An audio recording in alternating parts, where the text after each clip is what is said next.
Jason Starkey with Gallery Homes. Here at Gallery, we make building your new home simple and stress-free.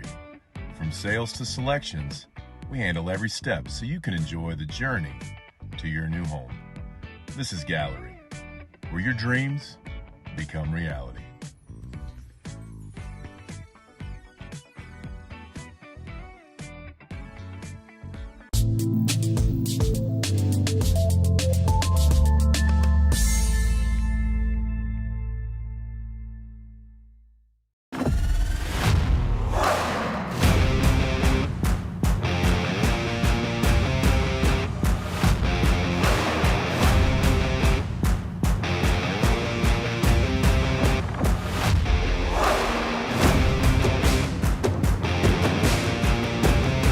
Time to take a new look, maybe your first look at Buick.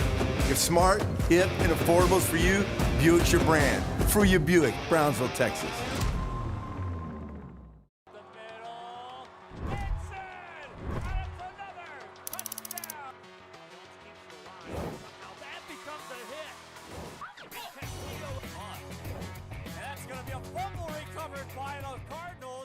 Permatemp Personnel Services has been servicing local businesses for the past 29 years. Leave the hiring to us. Let us become your personal hiring guru. We have a network of skilled employees to fit your needs. Your success is our strategy. Don't hesitate, call us now.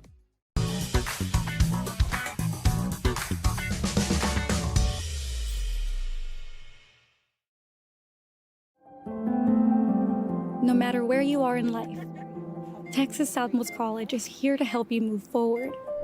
Whether you're starting fresh, changing careers, or gaining new skills, TSC has affordable programs designed to fit your goals.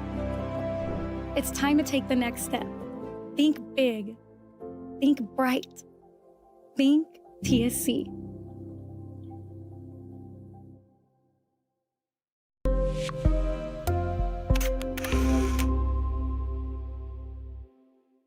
South Padre Island. Enjoy endless activities for all ages. Then dance the night away with live music, savor fresh seafood, and discover unique food trucks and shop our charming boutiques. What are you waiting for? Escape the everyday at South Padre Island.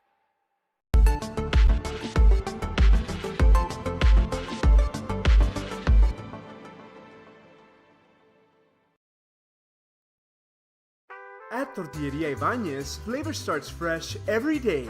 Crispy flautas, homemade tamales, and our signature chicken salad, all made for you. Tortilleria Ibañez, tradition on every plate.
Kenny Perez came from a small town in Texas. At Kenny Perez Law, we won't stop fighting until our clients get what's rightfully theirs. We're right by your side, no matter what.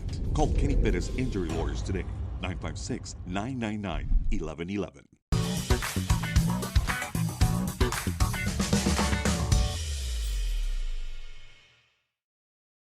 Hello, sports fans. I'm Jason Starkey with Gallery Homes. Here at Gallery, we make building your new home simple and stress-free. From sales to selections, we handle every step so you can enjoy the journey to your new home. This is Gallery, where your dreams become reality.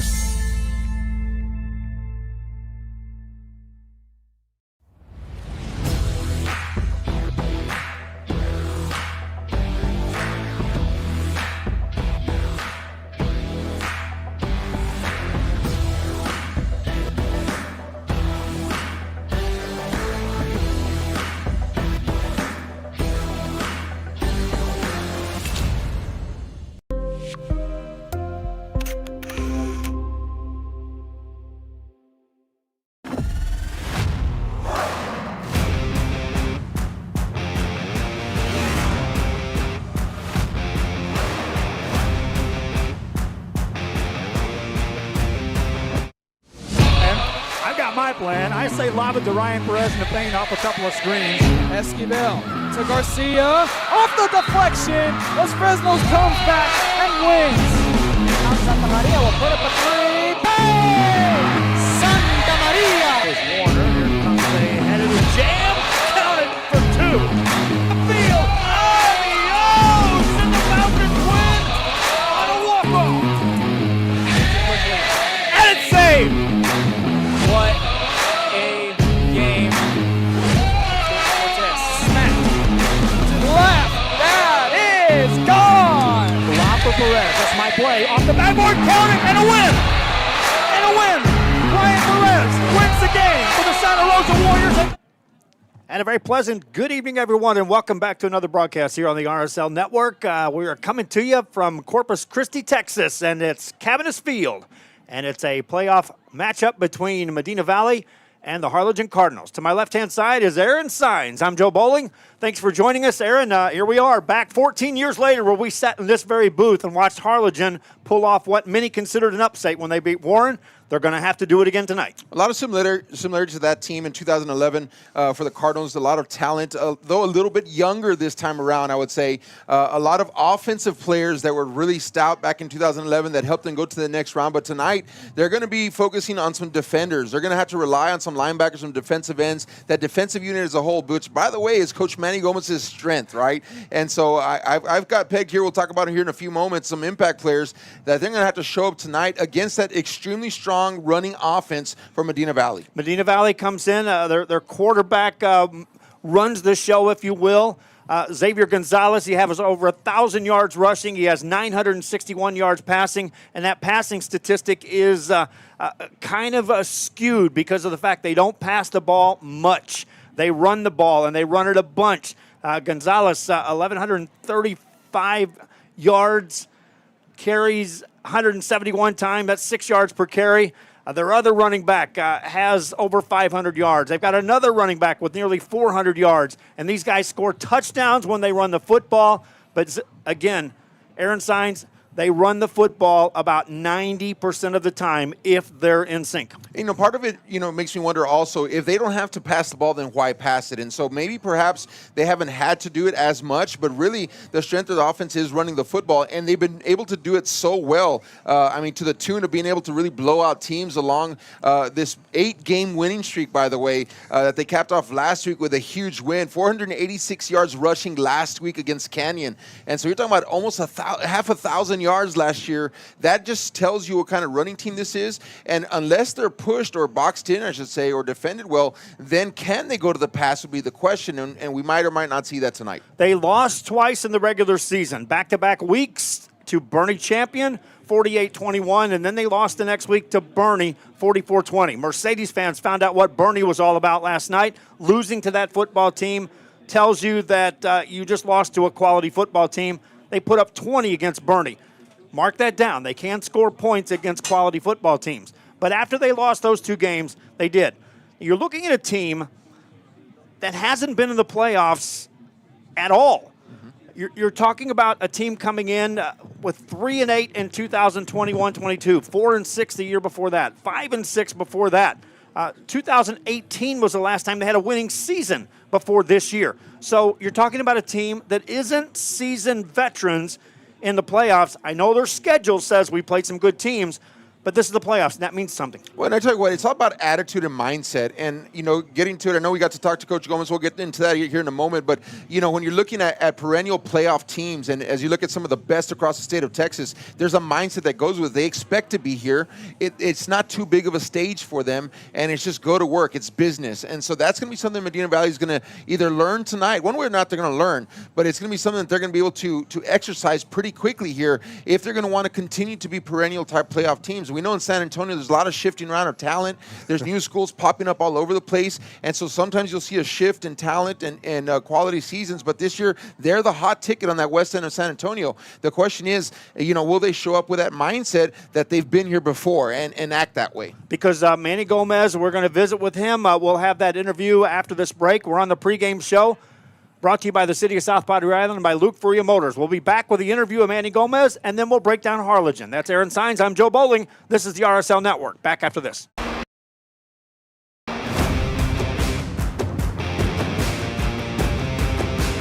Elevation, AT4, AT4X, Denali. Case closed. For your GMC, we're professional grade.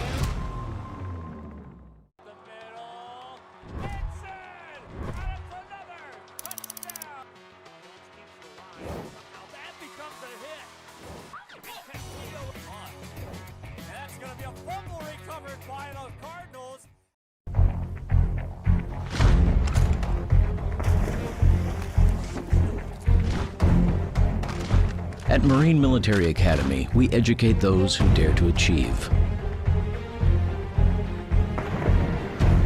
Those eager to control their future before it controls them.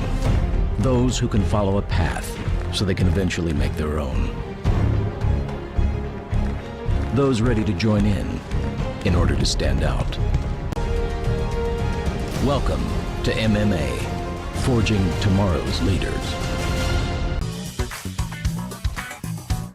We are back here on the pregame show. We're at Cabinets Field. It's a Friday night. The lights are on a Friday night in the state of Texas, and it's November, my friends. That means playoffs. It's November 21st, 2025, a date that someone's going to circle and say they won a round 2 playoff game. Will it be Medina Valley, the Panthers? Will it be the Harlingen Cardinals? Panthers the home team, Cardinals the visitors.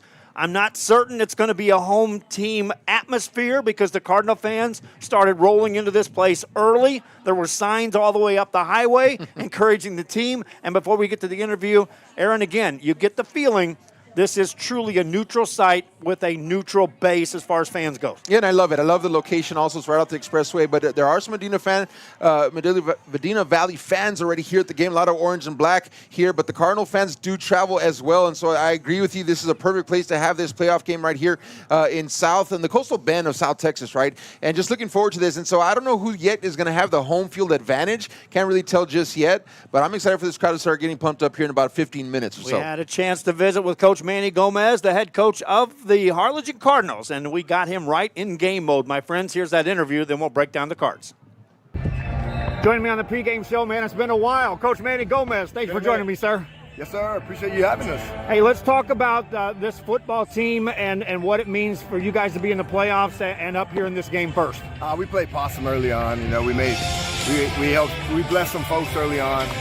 No, it was a struggle early on. We had a couple guys banged up, but it's a story of life. You know, you don't stay 5 years old forever. You learn to grow up, and that's the whole thing about it. It was a process, and here we are.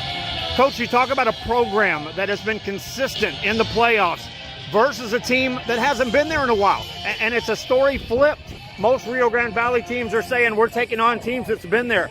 This team's taking on you. You've been there, Coach. How does that play into your factor? Well, it's a mental thing, you know. That's the whole thing about it. It's been a struggle. The struggle's been real. Like I tell them, you ain't struggling, you ain't growing. And it's one of the things that we've seen, you know. But it's like it's basically what it is. It's like I tell them, guys. It's like if you ever watch the slap contest. It's not a boxing match. It's one shot. And after a while, you don't get a chance to go back to the drawing board. You know, it's one shot. Whoever can stay. And that's usually what happens because they're going to run the ball just about 85 to 90% of the time, and that's one thing that we're built for, you know, is be able to grind it out. But part of it is you know, it's I guess you could say the experience of my coaching staff and just the love of it, because I know that, don't get me wrong, district games are important, but the playoffs it's what makes you great, man. And to me, it's a lot of fun, and I can't wait. Talk to me, 2 quick questions before we close this out. Talk to me about playing a team that is one-dimensional, Coach, and trying to make them adjust to you. What do you see happen early? Well, it goes back to, again, trying to stop the run. You know, it's difficult sometimes because they do something over and over again, and they are really good at it.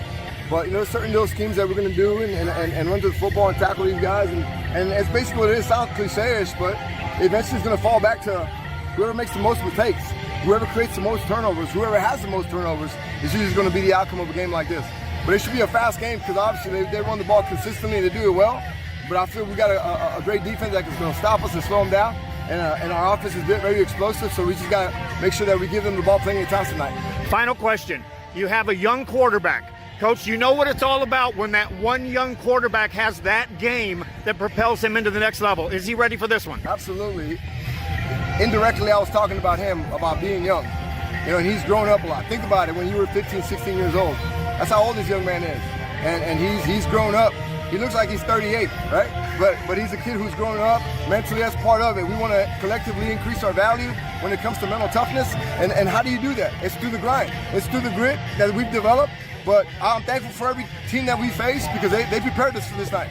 Coach, thanks for the visit. Thank you. Go Cards. He threw in that Go Cardinals there. Thanks for the interview with Coach Manny Gomez. We'll break down the Cardinals, but again, you heard Coach talking about some of the things that we talked about off the air, Aaron. That is the fact that a young quarterback in Woolery has a chance to maybe have that game that says Hassan Woolery is here, a real deal. Yeah, and he's a young player and a lot of talent, and a lot of people have been expecting him to really kind of break out into the scene.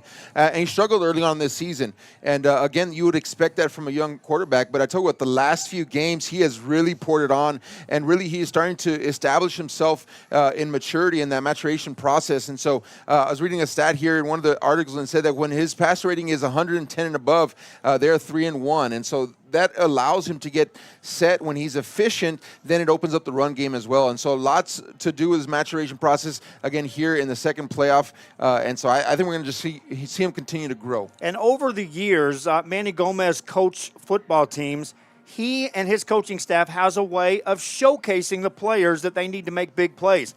Woolery is the second leading ball carrier on the team with 796 yards. His passing game, 87 to 149 for 1,348 yards. Harlingen has 3,844 total yards of offense. Woolery accounts for 2,165 of those. But he's the type of player that Manny Gomez and his coaching staff like to have in the mix because they'll use him. Yeah, absolutely, and he can do a little bit of everything, and so we know that he's a track star also, right? So he can run the football, and when he does get outside, we talked about this pregame also. I think one of the things that you're going to see him highlighted is that speed, and really how does that speed translate to a team like Medina Valley? And so, because they're going to bring speed to the table also, and so I think you're going to see him maybe in some cases where, in other words, or in other situations, in other games, it would be a break for a 50-yarder, but maybe not so in Medina Valley, and so all that is going to start to build him, right, mentally and psychologically also, as well as the physical, as he continues to mature as a quarterback. But a young player getting a big opportunity here against a very, very high-quality team. Cardinals could very well be coming into this game on a 5-game winning streak. They lost a heartbreaker to Los Fresnos in the game they had in the bag late in the fourth quarter. Even the game-winning score was a pick six while in the red zone in the first possession of overtime. They lost to 3 eventual playoff teams to start the year before beating Laredo and the United South on September 19th. They dropped to 1-5 on the season at one point in time. Back-to-back losses to teams still alive in the playoffs, Mission Veterans and Cuero. Team has only played 2 teams on the schedule that didn't make the playoffs. So they're as playoff tested as it comes there in signs. They give up points, but the expectation of a loss to Edinburgh Vela on a night they were just literally shut out by Harlingen South, and they score points in bunches. Last year, the Cardinals finished 5-6. They went 8-4 before that. They lost to Harlan. The team went 12-1 in 2022-23. They lost to Dripping Springs. This season is how close the Cardinals came to absolutely elite, as Dripping Springs that year lost the next week by Vandergrift. Vandergrift played the team in the state finals. You can go back many, many years before you find Harlingen teams that go back-to-back seasons with losing records. They can get to the 500 mark, but this is a really different team than that 1-5 team early in the year. Yeah, and absolutely so. And I think, in Harlingen, understanding that culture there, right, is that, especially this year, Harlingen, one of the big losses for them was Bird Bowl. And so Harlingen South, another team in the city, did very well, playoff team as well. Kind of that talent is being more dispersed evenly throughout the city. And so Harlingen High now has been dealing with the rise of Harlingen South, and that has been a big reality that they have had to deal with. And so, but really with that, to get back into the playoffs, to get into the second round, that is kind of what they're used to. And you're used to being at this place if you're a Cardinals football fan. Speaking of the Cardinals, their opponent, the Panthers, have just made their way on the field. We are on the home side here at Cabinets Field. Cardinals on the visiting side. On the far side, they're in their tunnel, and here they come. Harlingen Cardinals in the second round of the playoffs, 2025. That concludes our pregame show, brought to you by the City of South Padre Island and by Luke Frulia Motors. Stay tuned. Kickoff is coming up. That's Aaron Sines. I'm Joe Bowling. We'll be right back and get you set for the kickoff of this playoff matchup on a Friday night in Corpus Christi after this.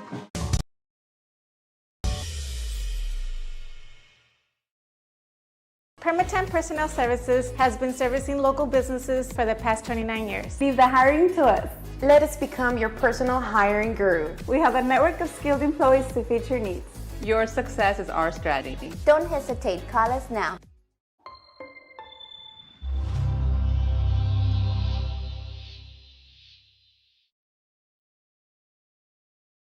Hello, sports fans. I'm Jason Starkey with Gallery Homes. Here at Gallery, we make building your new home simple and stress-free. From sales to selections, we handle every step so you can enjoy the journey to your new home. This is Gallery, where your dreams become reality.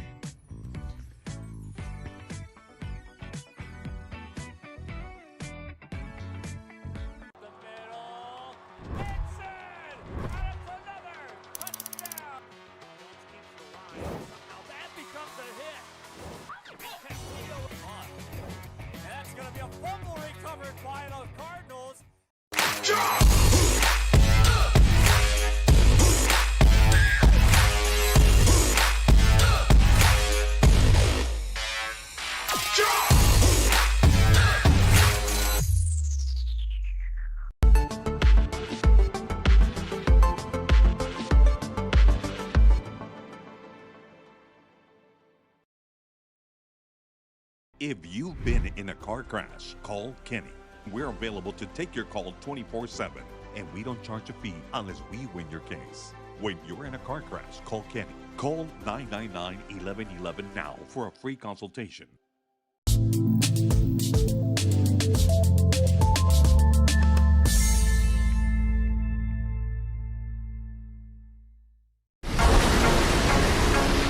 This summer, it's time for mimosas and brunch with the girls.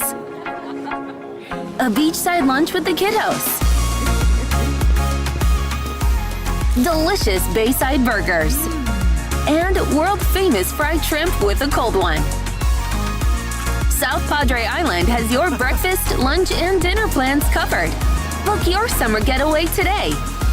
Visit sopadre.com.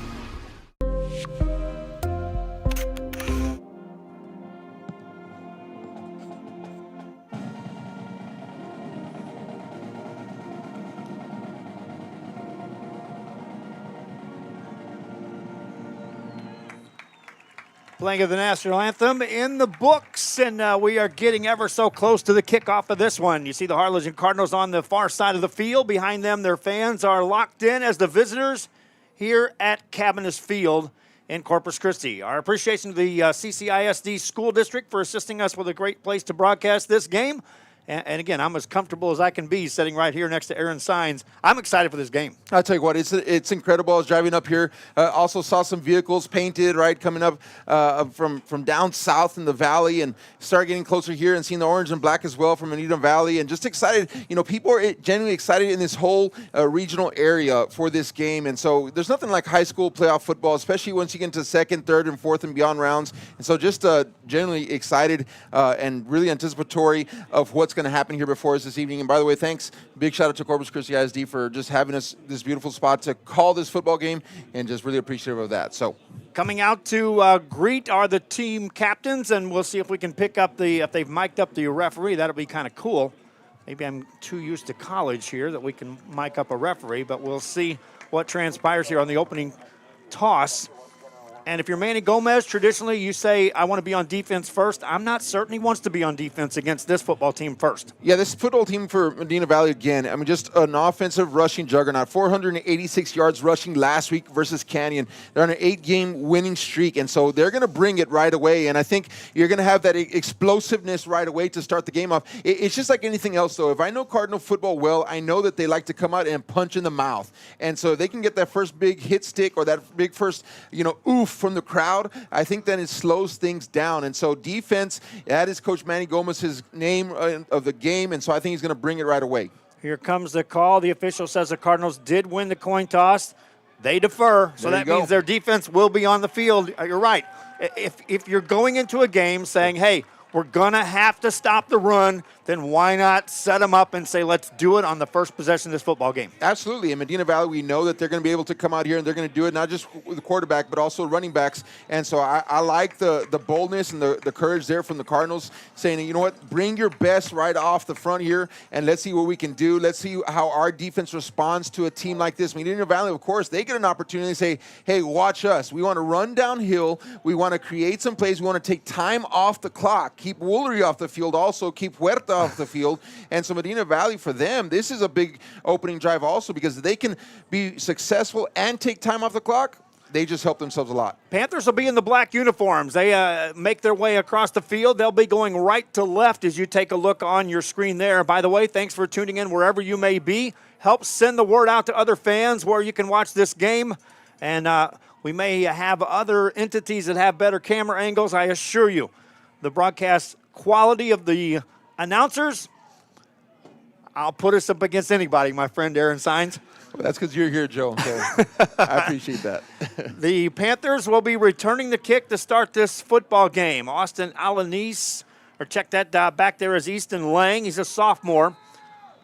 And also back there is Connor Crisp, and you better watch Connor Crisp, not just on kick returns. He's in the center of the field, standing at his own 5-yard line. He is a playmaker, my friends. Here's the kickoff, and they will kick it short.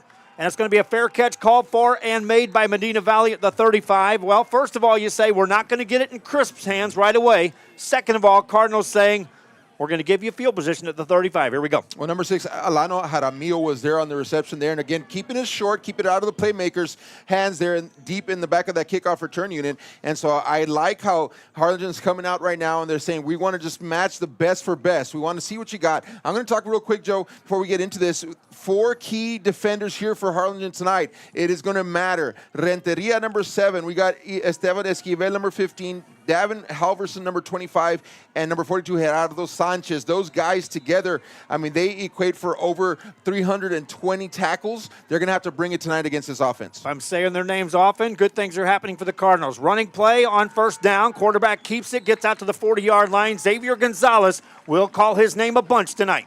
David Renteria there on the tackle, doing a great job coming over from that safety position there. And that's what's going to have to happen. If the running backs can get past that offensive line, past the line of scrimmage, it's going to be up to the linebackers and the safeties for this Cardinals defense to make the stops. 5-yard gain on his first carry. Gonzalez takes a look at the defensive setup on the sidelines.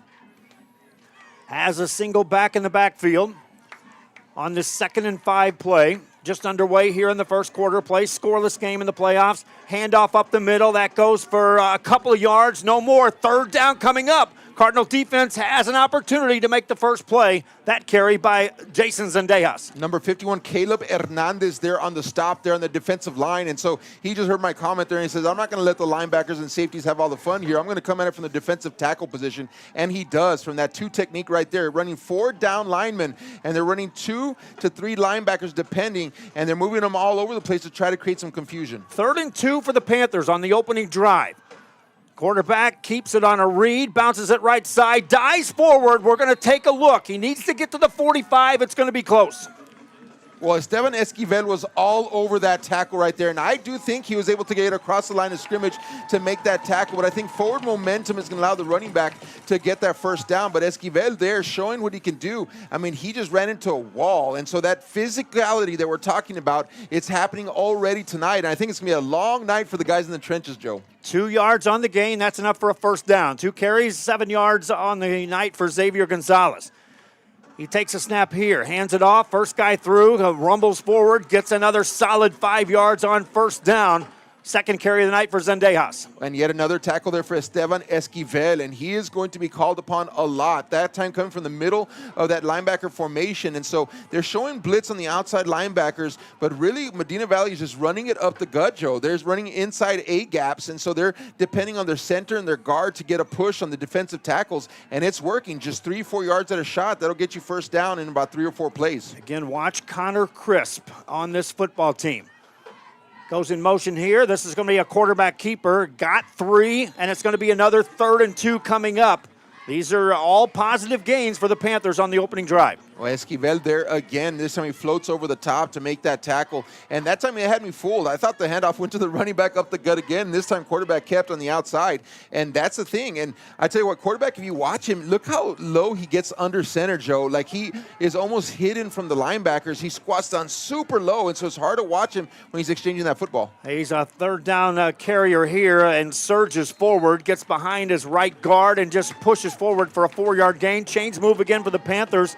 9:11 to go here in the opening quarter. They're in Cardinal territory. Second first down, and the offense continues to move the ball. Caleb Hernandez there, also 51, and number 15 again, Esteban Esquivel. So he's going to rack up a lot of tackles tonight. He came in tonight, one of the tackle leaders for this team, and he's getting a lot of work early. Easton Lang on the wing on the left side. Connor Crisp on the wing on the right side for the Panthers. Zendejas in the backfield behind Gonzalez, and he'll take the carry, runs it right side. No quarterback keeps it that time. Fooled yours truly. That's an 8-yard gain. And boy, you're right. He is real deceptive. That time he did hand it off to Easton Lang. Yeah, the way that he just comes under center, and here you're going to get a better look at him because you're going to see it right down the line of scrimmage. Watch how he gets so low, almost like to the point to where his helmet is barely looking over the crown of his center's helmet, and so he's able to get a read somehow from the defense, but I think he's predetermined where he's going to go with the football. Maybe he reads off an option or a defensive end that's coming in, but he's really sneaky because he's hard to see. 2nd and 2 for the Panthers. Ball at the Cardinal 35. And this time it's a handoff, and that should be enough for a first down to Zendejas. Gains 3, needed 2. First down again. Noah Jimenez there on the tackle, number 76. Again, defensive tackles are getting a lot of work early on as most of these runs are going up the A gaps. It's either going 2 or 4. It's going to the 2 gap or the 4. So it's going, 2 or the 3. It's either going right 2 or left 3. And so everything is running down that middle funnel right now. Those defensive tackles, they're going to have to start rotating some guys in and get some fresh legs. Again, they don't throw the ball a bunch, but they are successful when they throw the football, this Panther team. And when you start getting a whole bunch of concentration on the middle of the field, you got to be wary of a receiver breaking out of the mix. Handoff here, and this is going to be another solid carry. 12 yards on the gain for Zendejas. That time, he showed some power, as we'll look at this on the replay. Yeah, and right here, you're going to see Jay Goddison, number 21. He comes upfield. He's ready to make a tackle, but then Zendejas just runs right underneath him. He could have made that tackle right here. See that? And he goes, whoop, right underneath him, just misses him. And you got to have your eyes open, be watching, set that edge, but always look inside. Then carried the next 2 tacklers with him for the extra yardage. Ball at the 22-yard line of the Cardinals on the opening drive. 7:11 to go here in the first quarter. Quarterback slings a pass out in the left flats. It's caught there by Raymond Rodriguez. Makes a man miss. Gains yardage as he gets 6 on the first reception of the game. Well, it took 3 tacklers to finally get him out of bounds. Noah Gutierrez finally comes over and pushes him out. But I tell you what, that was a very physical run after catch there for number 14. That is Raymond Rodriguez, a senior wide receiver. And he just looked very physical in that moment. And so we're seeing a lot of physicality right now on both sides of the ball. But right now, Medina Valley, they're running downhill. And so you just mentioned, watch those little quick pop passes because they can, and that's going to surprise you if you're expecting a run. And Rodriguez is a big target out there as that receiver on the left-hand side. Quarterback hands this one off, and as the red zone possession now sustains, it's another couple-yard gain by Zendejas. That's going to be short of first down yardage, and it's another third down, 3rd and 2. Omar Tellez there on the tackle, and he really held on for dear life. He held on to the right leg there of the running back, and just he wouldn't let go. And I tell you what, smart that he didn't because it allowed some help from the rest of his linebacking crew there. But that's what's happening right now. They're getting him at the line of scrimmage, but the push is moving forward about 3 to 4 yards. Zendejas, again, on 4 carries, 14 yards. Gonzalez is ready. Running play right side, and that'll surge forward. The push should get him a first down, but Aaron, it's going to be close once again. Really close. I think he's going to have it, though. I'm watching here the head linesman run onto the field. He's going to be real careful with the spot. That way they put the nose of the football exactly where he needs to be. Now the Whitecap says, oh, no, he's going to say, no, we got 4th down. And so how about that? The Cardinals here have a chance to come up on a turnover and down should they go for it here on 4th and very, very short. I'm talking about inches. 4th and very few inches to go. It's not even close to calling it a yard. But on the scoreboard, it'll say 4th and 1. 6:12 to go. Half of the first quarter played out on the opening drive. All possession by the Panther team. since taking the opening kickoff. Quarterback turns, hands it up, keeps it left-hand side, he's going to go. Nice ball fake, touchdown Xavier Gonzalez, 6-0 Panthers. What a phenomenal job there by Xavier Gonzalez, just doing a good job of faking out. And we've been talking about, I think 90% of those runs were all up the gut. Watch this replay right here. He does a phenomenal job of selling the fake. Again, it's really hard to see him. And so those linebackers are keying on who they can see. They can see the running back there. He just slips out undetected, and he undercuts that outside defender, and he's in for an easy touchdown. 6-0 Panthers, and that opening drive was exactly how they would script it out. Extra point is away and good. 7-0. Home team on top. Visitors get the football. Cardinals trailing. 5:58 to go in the first quarter. Back after this. There's no place like Sherryland ISD returning students need to district work here, learn here, or tuition-based enrollment. Register now. Call 956-584-6408. Sherryland ISD, excellence is our tradition.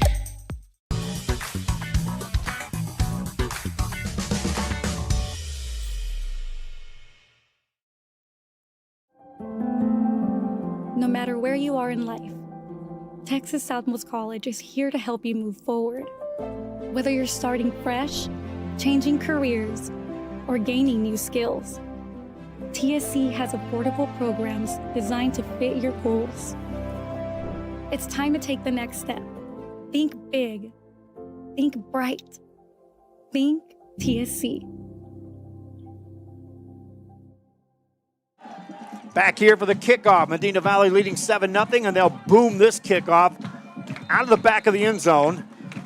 All right, Aaron, half the first quarter is gone. Cardinal offense hasn't been on the field yet. Doesn't mean they can't make something happen here on their first possession. Well, we talked about that. I thought that was going to be the game plan there for Medina Valley. You know, nothing big, no huge plays, but just take time off the clock. Again, Harlingen has got some explosive players as well. And so this is a very evenly matched team on paper, okay? And so now we're going to get to see it on the field here. But Woolery and Huerta in the backfield are going to be very much like Gonzalez on the other end. And so you're going to see both of these teams exhibiting very similar behaviors. Let's just see who does it better. Woolery lines up in the quarterback. Huerta in the backfield. They'll shift the receivers all on the left-hand side on this first down play for the Cardinals. Woolery hands it off. Huerta hitting the backfield. He's going to drive forward. Still gains a yard on the play. Could have lost 2 easy. 44 on the tackle, Rice Wheeler. And so Rice Wheeler, a sophomore defensive lineman, by the way. And so Riss doing a great job of getting through. He actually hit him behind the line of scrimmage. He spun forward for about a gain of 1 yard, but that is going to be huge right there. Defensive line, if they can get across the line of scrimmage, they're going to wreak havoc in the backfield for the Cardinals. They're showing pressure now. They're going to back off. 4-man front for the Panthers. Cardinals on 2nd and 9. Woolery has a 3-receiver set. Sends a man in motion to the left. Going to keep it. Woolery bounces to the outside, turns a corner upfield across the 30 to the 34-yard line, near a first down yardage. Woolery on his first carry. Great job there by Woolery in the outside. Connor Chris, we talked about the other Chris brother earlier, and so there's a couple Chris brothers tonight that we're going to be calling on both sides of the football here. But Connor Chris losing his helmet, so he'll have to come out for one play. That's the rule there. But how about that Woolery getting on the outside, showing some speed, and it took Chris getting over there to make that tackle. They marked him down 4 yards short of the line to gain, so it is 3rd down for the Cardinals, and 3 solid yards to go here. Near 4 on this 2nd down play. And for the Cardinal defense, the offense needs to get a first down here on this first possession. Absolutely. I think we know what Medina Valley brings to the table, and I think that was a beautiful exhibit of what they can do offensively, and they're not going to let up. That is not going to get easier as the game goes on, and so if you're the Cardinals and you gave up the touchdown already, you're going to have to respond. I think you get 2-3 touchdowns down in this game against an offense like that, you won't get the ball back in time to do anything in order to come back, and so I think this is imperative right now for the Cardinals. It's early in the game, but I tell you what, you give Medina Valley the ball back with good field position, Joe, and they do what they just did on that last drive, and you're going to be here at the end of the first quarter, 14-0. You'll be mid-second quarter, and you're down 14 points. 3rd and 4, an extended break here before the next snap. This is Harlingen taking on Medina Valley on a Friday night. We're at Cavanis Field in Corpus Christi. The weather, by the way, is beautiful. Flags are furling. They're blowing from behind the press box where we're seated across the field to the Cardinal side. I don't think the wind's going to affect anything in this ball game.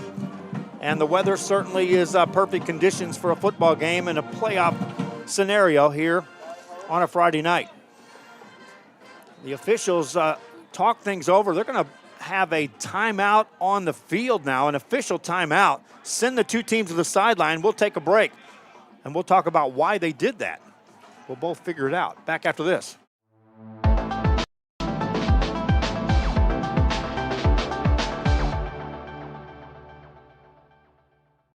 Sunny Glen Children's Home has provided a place of hope for every child since 1936. If you'd like more information on Sunny Glen and the services we offer, please visit us at www.sunnyglen.org.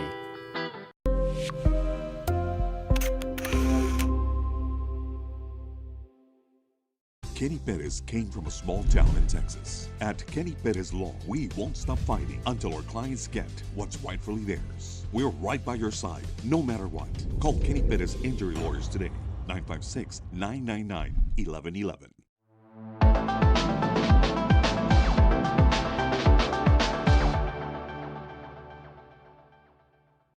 At Tortilleria Ibañez, flavor starts fresh every day. Crispy flautas, homemade tamales, and our signature chicken salad, all made for you. Tortilleria Ibañez, tradition on every plate. Back here, a timeout was called, official timeout, and there's the reason. On that carry by Woolery, the chain gang got wrapped up, the chain got torn up, and so they had to bring a new set of markers down. That's new to me this year. I haven't seen that. You have to wonder, like, do the officials carry an extra set of chains somewhere? They have to, right? Because I think that has to be protocol. It's been a long time since I've run chain gang down there on the field. But I told I hope and I think that they probably have some backups. So they say, bring it out of the locker room. We got to change this thing out. So that's exactly what happened. That's why we had the timeout. Fans just tuning in, that's the scenario. Harlingen on their opening possession after trailing 7-0. Facing this 3rd and 4 yards to go. Got to get to the 35-yard line to get a first down. 5:11 to go, make it 5:14 to go here in the first quarter as the official time. And I know it's early, but this is, Cardinals need a first down here if you're on the Cardinal side rooting for this. Medina Valley wanting to get the football back in their hands and really set the tone here that they are the team to beat. And on paper, my friends, they are. Don't kid yourself. 3rd down play, empty backfield for Woolery. No, under center, takes a snap, rolls right side, pressure, gets a pass away, incomplete, had a man. Kevin Strader was there. Or check that was Nathan Gonzalez, incomplete pass though.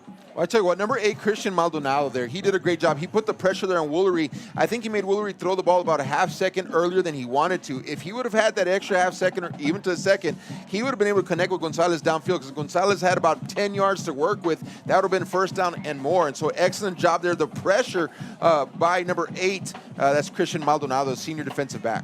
Connor Crisp back to return the punt. Stands at his own 35-yard line. Barring a terrific punt here, Medina Valley is going to get good field position to start this second drive, already up 7-0. Good snap. Punter gets the kick away, barely, and it's going to be a Medina Valley bounce, out of bounds at their own 46. That was nearly blocked, Aaron Signs, and they get good field position. Well, and I tell you what, we talked about this a while ago. Medina Valley didn't have much more of a field to work with than this, but they took over 6 minutes off the clock. We're at 5 minutes to go here in the first quarter. Put another drive like that together. Now you're looking at getting the second quarter down 14-0. Medina Valley is successful again. Officials did throw a penalty flag.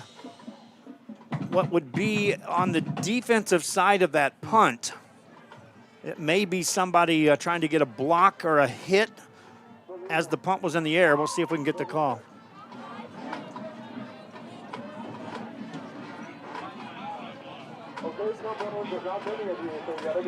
It's going to be a personal foul against Medina Valley. That mic is good, but it's not that good. And so that will move them backwards. A drive that would have started at the Medina Valley Panther 47 will now bring them back inside the 35. And they'll have to start it at the 32.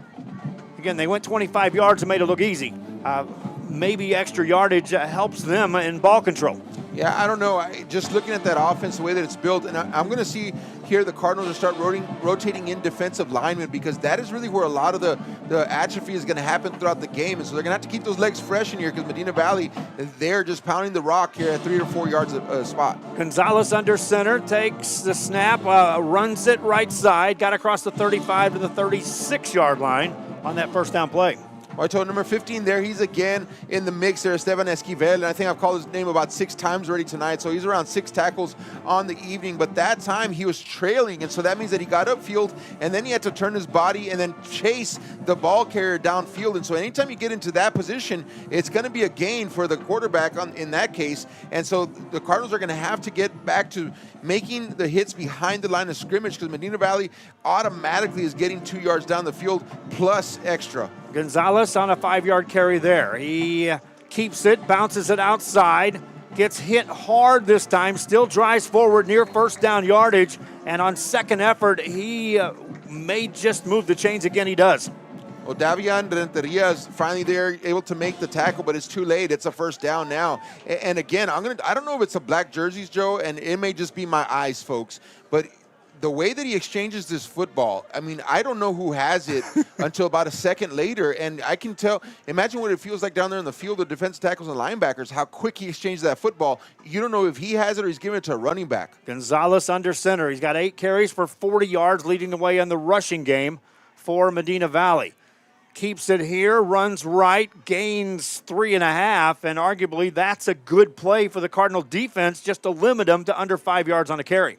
Jaden Seacrest, there's a new name, number 55, rotated in at defensive tackle. And so I do see the Cardinals are starting to do that. They're starting to bring some different players in, different sizes, by the way, some quick guys, some heavier guys, and they're trying to come up with some kind of combination that's going to stall out this offensive line here at the line of scrimmage. So far, they have not been able to find the right ratio of defensive tackles and ends here. Second down play, running play, we're just right up the middle this time. No deception there. It's just line up, get behind the big offensive line, and surge forward. Another carry for Xavier Gonzalez. And get this, that is his 10th carry for 49 yards, and he's averaging less yards per carry than he did on the entire season and still producing. It's still producing. And again, you just need 3-4 yards, right? And so if you get 3 yards a carry, you know, on 4 downs, you're going to get your first down. But if you get 4 on 3 downs, you get it. That's 12. And so really that's all they need. They don't need anything flashy right now. And guess what? They're taking the time off the clock, which is imperative, and keeping that Harlingen Cardinal offense off the field. 3rd and 1. Gonzalez turns, hands it off, and it's going to be a carry this time for Desiree Wright. His first carry of the night. Tripped up, but still falls forward and gains 3, needed 1. Yeah, Desiree Wright, they're kind of a fuller body type fullback / running back, and so he's got some power there, and he's a small package, and so it's going to be really hard again to see him coming out of the backfield. And I think that's been key here. That offensive line is so good at controlling their blocks on the line of scrimmage, which makes the linebackers having to guess kind of where the football is going, and then that split-second hesitation can lead them off tackle. Right in the backfield. Look how low he is in his stance. He's going to pass. First pass of the game out of the pocket, but now he's going to run, and Xavier Gonzalez has a first down as he crosses the Cardinal 35. A good coverage downfield, but they move the ball downfield. Well, and that's the thing. Here, watch this replay, and look, talking about the running back, look at him. Look how low he is to the ground. This is definitely purposeful here. But watch this. When he can do this, he tucks it, and running is actually probably his better skill right now. He's trying to pass the ball, but he is so comfortable running the football that it's just like second nature to him, and he just takes off. Chains move. Well, that's 2nd and 1. And that's another factor in controlling the game is make it 2nd and 3rd and very short. And you can get a lot of options in which to call some plays. Running play this time, and it's going to be out across the 25 and a first down. Took a couple defenders there, Joe. Number 19 finally gets her, Noah Gutierrez. And, just watching this here, and look at the edge, how quickly he gets to that edge there and then just gets downfield. And so, but it's so hard to tell who has the football. And that's been, my thing. Again, y'all, like my eyes aren't the best anymore, but I can just imagine what it's like for the linebackers and safeties on the field right now. It's really hard. The way that they are handing this football off or not is really, really deliberate. And it's really tough to find out who has the football. Under a minute and a half to go here, and this time it's going to be Gonzalez keeping it. Looked like he was confused. Still manages to gain yardage on the play. inside the 20 of the Cardinals. They had him wrapped up, Aaron, just couldn't bring him down. Gerardo Sanchez, number 42, finally there to finally bring him down. But I watched something right there. The quarterback, right, what he did was he took the snap and then he hid the ball behind his body with his left arm, and he had his right arm out open free, like showing the defense, I don't have the ball here. And so it looked like he had handed the football off. Well, guess what? It was tucked behind his left rib cage, and then he just turns and runs upfield. Under a minute to go in the first quarter. Medina Valley leading. Cardinals showing a blitz. Penalty flags throw. This is a free play most likely in the end zone. Receiver there. He catches it. Touchdown. Panthers, if it stands, I think it will. Wow. So the hard count gets number 21 to jump offsides, right? So that's going to be free play. Jay Garza comes across here. He's going to blitz, and they pick up on it. And just an easy 50-50 ball. And guess what? You've got your tallest receiver on the field, number 14, Raymond Rodriguez, the senior wide receiver. And you give him that 50-50 ball all day long in the corner of the end zone, Joe. And it's going to be really hard for any of these DBs to defend that. And I told you, he's a big target, my friends. And this time they went to him in the end zone. Extra point, Panthers is good. 14-0. Medina Valley on top, kicking off.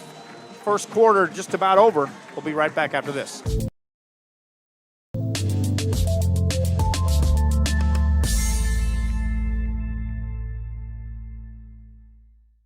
Rev up your future with Texas Southmost College's Auto Body Repair Program. In just 2 semesters, you'll gain the skills to become an auto body repair specialist. Learn using industry standard iCar Academy to get you job ready fast. If you're ready to drive your career forward, TSC's Auto Body Repair Program is the place to start. Classes are filling fast, so visit tsc.edu and apply today.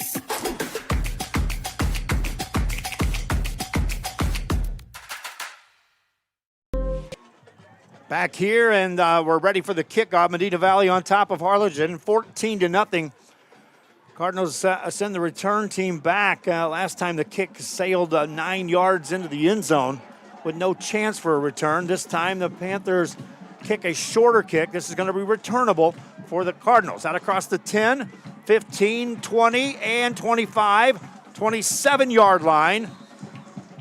There was near a big seam over there on that outside. Cardinals start the second drive, now down 14-0. Yeah, great job there by Aaron Bettis bringing that ball out. The Cardinals need a spark right now. It wasn't quite enough to really get a fire going right there, but I tell you what, it's a little something, a little encouragement, a little positivity there for that offense now coming onto the field after that special teams play.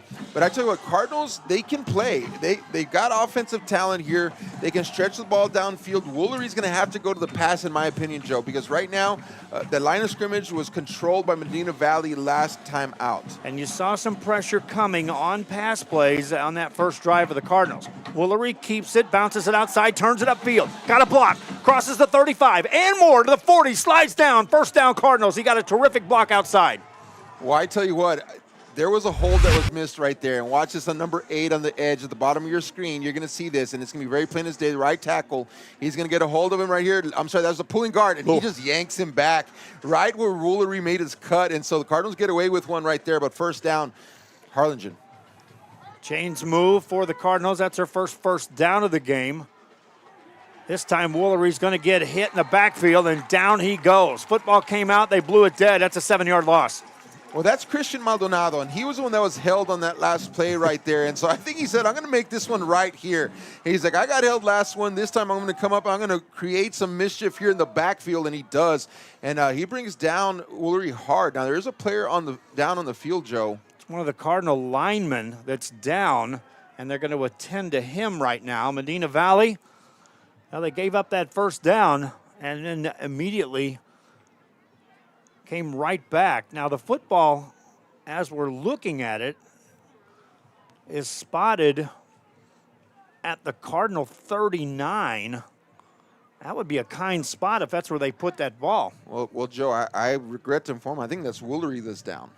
Oh, boy. And it is. And so he was thrown down pretty hard there at the end of that play, and I see him just rallying with pain there on the field. And so hoping all is well with him. But that is a massive blow there to the Harlingen Cardinals if Woolery is not able to come back in this game. Of course, want the very best for him and hope that he gets whatever attention he needs. But for Cardinal fans, that's going to be a hard loss. We'll be right back after this.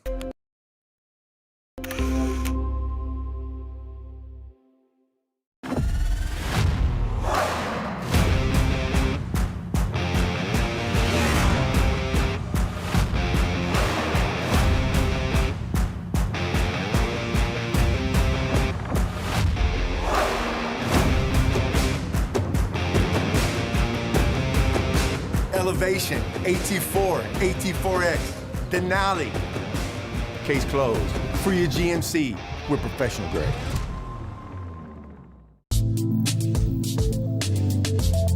His left wrist. He's holding Back here and at Cavness Field, big moment of excitement for Cardinal fans, and it's not on the good side. Hassan Woolery, their quarterback, is injured. He walked off under his own power.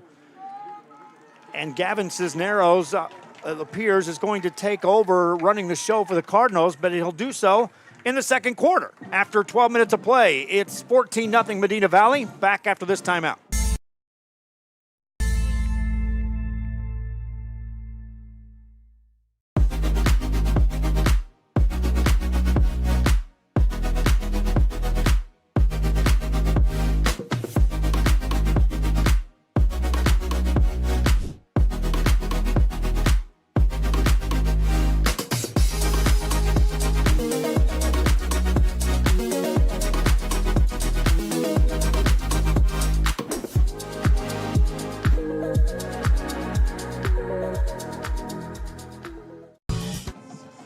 Back here as we start the second quarter of play, Aaron Sines, I talked about it in the pregame show. You got a quarterback that accounts for 2,000 plus yards of your 3,000 yards on total offense. Now on the sidelines, Gavin Cisneros, a junior, all eyes on the young signal caller coming in as a backup. It's 2nd and 11, by the way. They're showing a blitz on the right side. Cisneros hands it off upfield, and that's a direct snap across the 45 to the 47. That is a carry by Cisneros. Wow, he showed some speed there. I tell you what, he read there off of number 8, Christian Maldonado, who just took Woolery down on that last play. And he saw that blitz coming that you called out there, Joe. And so he read it and slipped right underneath it, and with a lot of quickness right there. And so that's a positive gain right there for the Cardinals. And so talk about a spark. Hopefully everything's okay with Woolery, but they're really hoping Cisneros can be that for them right now. 3rd down and now a manageable 2 yards to go for the Harlingen Cardinals. Just underway here in the second quarter. Cisneros takes his next snap, hands it off. Huerta hesitated as he got to the line of scrimmage, and there was plenty of black shirts there to greet him. He didn't get a first down. Yeah, and Huerta, like you said, that hesitation right there, just enough. Slate Crisp was there, the junior linebacker. That's brother to Connor Crisp, I believe. And so Crisp did a great job of getting to the line of scrimmage and not budging. That's something that's different. Medina Valley, it just seems on the defensive line specifically, whenever they make a tackle or they have a hit of some sort, it stops right there. If you look at the other side for the Cardinals, they'll make hits at the line of scrimmage, but then they're still giving up 2 or 3 yards. And so Medina Valley right now, that defense playing like a wall and doing a great job. Circle this moment.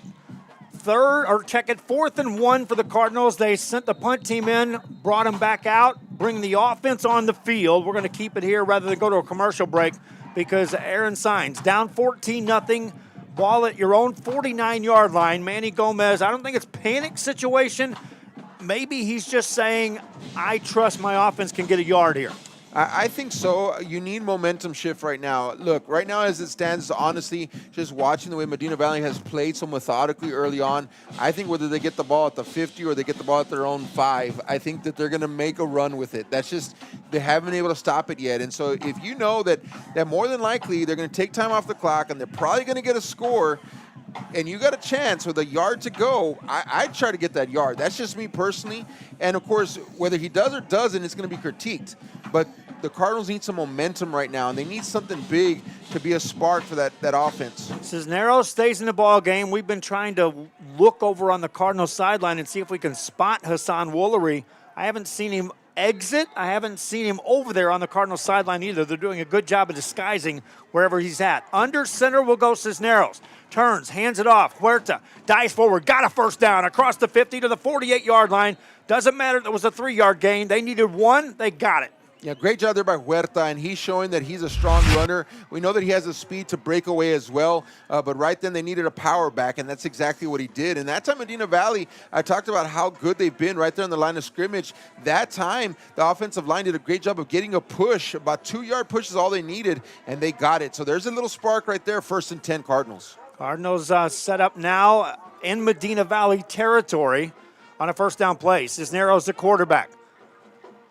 Gonna run an option, pitches it out right side. Huerta stiff arms a man, gets dropped at the 50, lost a yard.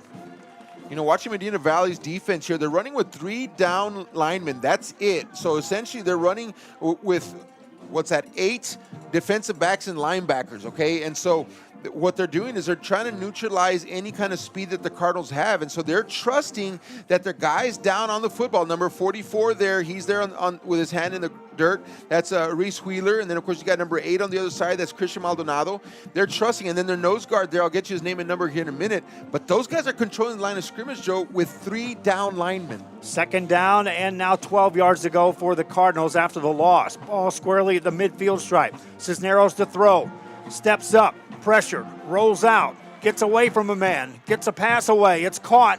Huerta comes forward, got back to the original line of scrimmage, that's it. Cisneros had to backpedal 15 yards just to keep from getting sacked. Well, number 25, Caden Peters there, the junior defensive back on the tackle on Huerta, and doing a great job of taking his legs out. That way Huerta doesn't have his most vital and powerful tool, which is those legs, able to run over people, jump over people, run downfield. So 3rd down and long now. They've got to find a way to make that 4th and 1 gamble worth it, and this is where they're going to have to make up some yards right here. 3rd and 11, Cisneros and the Cardinals down 14-0. Cisneros to throw. Here comes the blitz. Gets rid of it with a screen pass. Huerta's got it. He's got some blockers. Takes it upfield. Dives forward to the 40. That's going to be short of first down yardage. Another short 4th down coming up for the Cardinals. Well, I was watching this play kind of just materialize, and I see there's one player that they got to block, and they didn't block him. Guess who that is? That's Connor Crisp. And Connor Crisp on the outside, he reads it. So it gets behind the initial rush right here. Here he comes off the side, and nobody blocks him.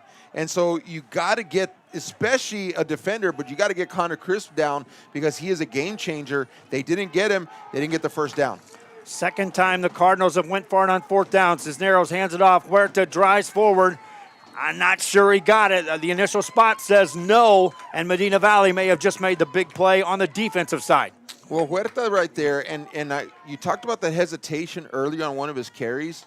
And we see it there again. I don't think he's going to get this, Joe. And by the time he gets to the football, he's getting the ball about 2 to 3 yards behind the line of scrimmage. And so in that moment, you've got to get to the handoff fast, and you've got to move quickly to it so that you can give yourself some momentum moving forward. I don't think he got it because he bubbled out when he got that football, and he was already at a disadvantage. Not the first time that we've seen Huerta, it's not stutter step, but just hesitate ever so slightly before he gets that generating speed. You can look on the other side, Medina Valley, when their ball carriers touch it, they're instantly in their final gear. It's downhill, and that's the best way I can describe it. They'll stretch these chains. They're not going to make it. And Medina Valley will take over on downs, leading 14-0. So the Cardinals on that drive lose their starting quarterback, get a first down on 4th down, and then come up short on a second gamble. And now they say to their defense, we need something big and magical right now. Medina Valley could very well take us to halftime on this drive. Yeah, I mean, they've been averaging around 5 or 6 minutes per drive, and so we're right at that 7:49 mark right now. And so either way, right, if they can manage to get down and get another touchdown, put 21 points, of course, the Cardinals do get the ball in the second half, Joe, but you're going to start to increase that gap. And Medina Valley, what they have, the best tool in their toolbox right now is just taking time off the clock. Gonzalez under center on first down. Gonna keep it, pitches it out. The Cardinals are right there, and they're gonna wrap him up, and a huge loss on the play, all the way back to the 30. And I think that's what the Cardinals need right there. Number 7, Davian Renteria there on the tackle. And so that play went backwards. So finally the Cardinals are able to get Medina Valley on a negative play. And so now they're looking at a second down at about 19, 18 or 19 or so. So you might look at the pass play. But right there, that was a great job getting blown up right there in the backfield, taking the quarterback out regardless of whether or not he had the football or not. And I think that's going to have to be key moving forward. That carry was for -9. And that was number 2, Kevin Strotter on the carry. Pitch out here, right side, and there's some room for the Panthers down the right sideline, and a big gain coming up. Easton Lang takes it down to the Cardinal 25. What a great job there. I mean, it wasn't for number 21 for the Cardinals. He would have been gone to the house. Jay Godson finally makes a tackle. But that was just a beautifully developed play right here for Medina Valley. And really it's about the blocking here on the edge that sets this pitch out. Look at that. That is about a 7-yard pitch out, by the way, and just pure speed. What a block right there by the receiver on the defensive back, just putting his hands up. That I'm not holding, but what a phenomenal play. That is just disciplined football right there, Joe. Everybody got their assignment, and that's what happened. Chains move in a big way for Medina Valley. They went from a negative play to their biggest play from scrimmage on offense in back-to-back plays. Run it here, trying to get to the Cardinal 20. Will come up a little short there on that one. Another carry for Zendejas, his 5th carry of the game.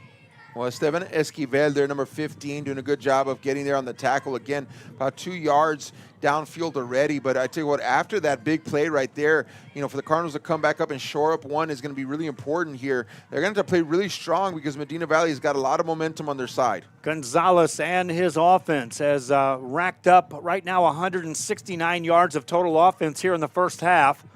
145 of that on the ground, as was expected coming in. 2nd down and 6. And he will keep it, bounce it inside the 20, gets a good surge, even backpedaling, got to within 2 yards of a first down, 3rd down coming up. 51 there on the tackle, Cable Hernandez. And I tell you what, Ryan, this quarterback, he does such a great job. It's almost like he has very nimble and quick feet, and so whenever he sees a white jersey, he literally just takes a step or two to the left or a step or two to the right, and he's just navigating around those bodies there on the defense side of the football. And the defenders right now, they're kind of looking around trying to find who has the football, and it's going to have to take some more focus and eyes on those runners. 3rd down and 3, and this time a quarterback keeps it, bounces it to the outside. He's got a first down to the 10-yard line. Everyone bid on Zendejas. Gonzalez kept it and moves the chains. Well, and I'm watching him, and he runs so close to his offensive lineman. I think that's part of it, too.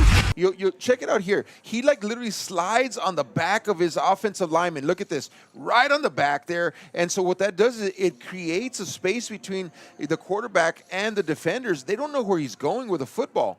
And so I think a lot of this is very calculated in the way that he runs his offense. And I don't think it's by accident that he's so easy to miss and so hard to bring down. Under center here on a first down play. Hands it off. It's Zendejas. Zendejas on his feet. Takes it inside the Cardinal 5, down to the 3. And that should be close enough for 1st and goal. Well, Zendejas there just running lights out. And again, he's finally tackled there by number 32, a little bit late. But this is what I talk about. When he gets ready to go, he runs downhill. It's just constantly moving. I mean, his body's almost outracing everything else. He's just going down. Running play now up the middle, and it's going to be Medina Valley in the end zone. Touchdown, Panthers. 3 times they've had the ball, 3 times they've scored. Well, and it's 3 touchdowns now for Xavier Gonzalez. And Gonzalez, he's 2 on the ground and 1 in the air. And just, again, this is the last play there. We'll see if we get to the other one. But watch this. Again, he's just so slippery. He's so fluid in the way that he runs the ball. He doesn't run with an immense amount of power, but he just makes people miss. But he makes them miss because they can't see him. Extra point Panthers. And as is the case with the first 2, this one is also good. 21-0. Panthers on top, kicking off after this.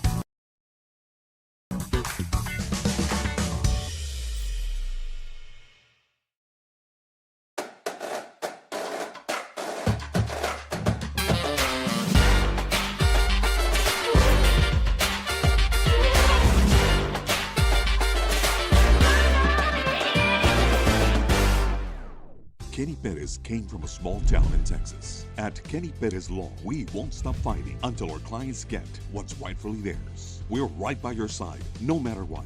Call Kenny Perez Injury Lawyers today, 956-999-1111. Back here, time for a kickoff for Medina Valley. If you're just joining us, Medina Valley has had the ball 3 times. They've scored 3 times. And Aaron Signs, no signs that they're going to be stopped yet on offense by this Cardinal team. No, and, we just talked about that here in the break is that, obviously they've already established themselves as a run team. But then also, they can throw a 50-50 ball at any time to Raymond Rodriguez. And so really, how do you stop that? And really now it's a matter of personnel. One scheme kind of, eludes you. Now it matters who are the people on the field. Short kickoff. Cardinals will call a fair catch at their 20. And we'll see if Hassan Woolery returns or Gavin Cisneros. Looks like Cisneros is coming back out on the field. The counterpart, Xavier Gonzalez, 15 carries, 76 yards, and 2 touchdowns. He's also 2 for 2 in the air for 24 yards and a touchdown. And so it's up to the Cardinals and Gavin Cisneros to see if they can put points on the board and Aaron start that magic of let's get into the halftime locker room, get the ball back, and get this within 1 score before the Panthers can put their offense on the field again. I think you have to. I don't think there's any doubt. But I think Medina Valley knows that too, and so this is going to be a defensive stop for them. But the Cardinals really have to score at this point. 2 backs in the backfield for Cisneros on either side. Takes it, hands it off. Huerta, again, looking for holes, just got forward, gained a yard. Yeah, great job there against number 8, and he's been all over the place. Christian Maldonado is usually in whenever there's a big play. He's usually in when there's a big tackle, and right there at the line of scrimmage again. And he's playing on that defensive end position. He's kind of like a hybrid defensive end linebacker, and so he's got a lot of speed, a lot of closing speeds, very lengthy also, and so he can cover a lot of range. And so, he just does a good job of standing up the offensive lineman, and then he uses his eyes to track down who has the ball, and then he gets there quickly. Morillas and Cervantes out to the left-hand side for the Cardinals as receivers. Man in motion, pass play, out. It's going to be on the right side, caught by Cervantes, got a block, takes it across the 35, out near the 38-yard line. That's enough for a first down for the Cardinals. Yeah, great play right there. I like that one a lot. Connor Crisp there with the tackle on the outside. But I like this scheme, and so basically what they're going to do is they're going to allow the one receiver to block and create a bubble. Watch this, and he's going to slip on the other side, and it kind of puts space between him and the defender for just a moment, enough to get a first down. Chains move for the Cardinals. That's Cervantes' first catch of the evening. And for Gavin Cisneros, he comes in as actually 3 for 3 in the passing game for this Cardinals offense. Cisneros catches here, rolls out right side, has a little time, buys some time, then throws the ball away. Took a hit as he delivered the pass, but no flag. They were coming after him again. Well, immense pressure there by Reese Wheeler, and Reese Wheeler is a sophomore. You got to remember that. He's probably the most athletic-looking defensive lineman down there, the tallest also. And to see him coming across like that, putting the pressure on and saying, this guy's a sophomore. He's got a couple more years to come at offenses like that. But I tell you what, that immense pressure, of course, on the other side, also Christian Maldonado. Again, they're doing this with a 3-man rush. They'll blitz in an outside linebacker or middle to add a 4th person, but they're really controlling the line of scrimmage with a few guys tonight. Second down here. Cisneros wants to throw, swings it outside. It's going to be caught, quickly covered up right at the 40-yard line. Cervantes on another catch. This time, no blockers out front, nowhere to go. Yeah, just trying to get out of bounds. Number 25, Caden Peters there on the tackle. I think we're going to have timeout Medina Valley right now. And so they want another score, Joe, before they are going to kick it off back to the Cardinals in the second half. And so talk about that flip of how Cardinals needed that touchdown. Medina Valley gets another one right now. It's getting to that point where you're going to have to wonder if it's even possible. Yep, because, again, you look at one side of the coin that says Harlingen's chances change if they can score on the final possession here of the first half and then get the ball in the second half. That's a lot of what-ifs. But on Medina Valley, it's not a lot of what-ifs. It's if we get the football and there's time on the clock, we can make this 28-0 going to halftime. Yeah, and again, it's just a confidence, I think. And we talked about this in pregame, Joe, and I think we have our answer so far, at least, in that, was Medina Valley going to be able to, step up to the pressure of playoffs? And they haven't really been here that much, and so it is a different mentality, but they're just playing with a whole lot of confidence. And you just see that. You see that in the way that they're attacking the football on defense, the way that they're also running the football on offense. It's just like they're just expecting to gain yards, and that's just a mindset. Cisneros is ready. They were creeping up at the line. Now they're going to come up from pressure on the outside. Now they back off of that as well. 3-man front. Cisneros rolls out right side, looking, slings a pass out. It's caught on a screen across the 40. They drag the receiver down. Short game there for the Cardinals. Nathaniel Gonzalez on the catch, and 4th down and 5 coming up. Yeah, and I like the effort right there also at the end. You saw Gonzalez really trying, and I think that's what we're hoping for here, right, in this game, that you want to see the battle back. And so right there, it's going to take that kind of passion, that grit, determination to try to get back in this football game right now. But Medina Valley, again, just showing up defensively. And really, Harlingen hasn't had an opportunity for any big plays. Everything has been, contained very, very well. On the other hand, Medina Valley haven't had huge gains, if you will, but they haven't had to because they've been methodical in their approach. Yeah, the only time they had a big gain was a 45-yard gain right. after they Yes. lost 9. So it was like, oh, you did that? Watch this. 4th down, ball at the Cardinal 44. You know your opponent is calling timeouts to get the ball back. Do you gamble here, 4th down for the Cardinals? You know, I think, what are we at here? It's enough time for Medina Valley to do something, and that's the question, right? I do think we have the punter on the field. I think we have our answer here. And, again, Cardinals, I think traditionally give 85 to their punter, by the way. That's Derek Aguilar. And so he'll have the punting duties here, and I think this is probably the right call right now. They nearly blocked his first punt. And so watch for pressure to come after Aguilar here on this one. 4th down play. Panthers chomping at the bit to get their hands on the football yet again, already leading 21-0. Good snap. Kick is away. Low kick. Takes a Cardinal bounce. It's going to be fielded at the 10, and here comes on the return. Out across the 15 to the 20, 25 and more. 30. Blockers. 40. Midfield. 40. One man to beat. See you later. Connor Crisp, I warned you. And he's gone. 91 yards. Wow. Just like that, Crisp is gone. And so just an amazing play right there. And I tell you, you cannot over-pursue on a guy like this. Watch this. Right there, the tackler should have broken down, Joe. You got to break down about 3 to 5 yards before you get there. And if not, this is what happens. And just great blocking on the outside. Obviously, the speed is there by Crisp. But this was just a really well-executed punt return. But to me, what blew it all right there was that the gunner needs to break down 3 to 5 yards before you get to a speedy guy like this, and then make him choose to go left or right. If you pick a spot, you make it for him, and that's how he chose right, and he chose right, and he was gone for a long one. Extra point is away and good. Medina Valley was calling timeouts to get their hands on the football for a drive. They got their hands on the ball.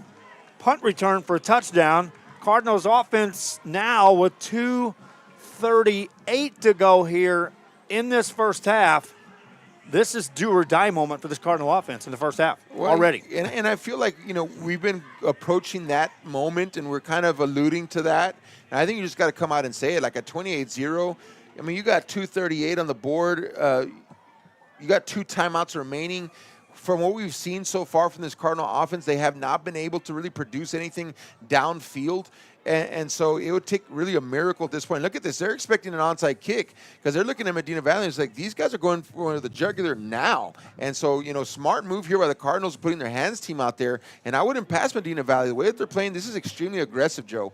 And if you're the Cardinals, I think it is do or die. There's no question about it. This is the Medina Valley coaching staff saying, hey, we may not have been in the playoffs in a while, but we're here. We got some young players. We're going to interject all kinds of confidence in you on what we call here in this second round game. Cardinals expecting an onside kick straight up.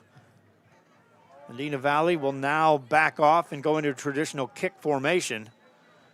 Cardinals do go back in return formation. Now the Cardinals did have a decent kick return on one of these touchdowns. Here's a returnable kick here. They will let it drop, pick it up at the 15, take it to the 20, right side of the field, try to get to the wall outside, not going to get there. Won't get to the 30. Huge hit delivered. You heard the first ooh, and that was a hit by Medina Valley. Yeah, usually you're hearing those in the first drive. It took us all the way to get to this point. But, again, that was a bit of over pursuit. I was just talking about that for the Cardinals. Watch here. I'll explain myself here because watch the gunner, again, just overshoots the runner, and so these guys need to break down regardless of what side they are, and then make the runner decide they're going to go left or right instead of making that choice for them. That time, however, Medina Valley did a great job of holding the edge out there, and they went speed to the ball, and so there was really no open lanes for them. And here, if you're Harlingen, you want to say, well, let's go to the passing game, but if you have a couple of incomplete passes, Medina Valley still has a timeout left. And you could be looking at giving him the ball again if you don't complete some passes. Cisneros the throw here. Goes for a bundle down the right side, and it's going to be off the hands. Receiver was there. Maddox Hernandez had a step. That was the best throw I've seen all night long. I mean, Matthew Philpott did a great job on coverage there. But watch this. I mean, it hits his right hand, and really he could have hauled that one in. That was just a nice touch on the pass. I couldn't believe it was that close. And it actually hits his right hand, just can't bring it into his his chest plate there, but great shot downfield by Cisneros. 2nd and 10 for the Cardinals on the incomplete pass. It does stop the clock with 2:23 to go. Cardinals on a 2nd down play. Cisneros takes a high snap, going to run up the middle of the field, drugged down as he crosses the 30 to 32-yard line, and that'll take us to the 2-minute warning most likely. And it also brings up 3rd down and a bunch for the Cardinals. Well, Medina Valley now rotating some guys in. Also, that Isaiah Martinez there, the senior defensive lineman. Now he's playing that nose guard position. So they're getting some fresh legs there on the interior of that defense. Also, again, running that 3-man front there, has been able to control that line of scrimmage. Timeout. There is a timeout. Medina Valley, I talked about it. They got a timeout in their back pocket, and they just got a free one with the 2-minute warning. Cardinals offense is going to be facing a 3rd and 8. Their team down 28-0 here in the first half after this.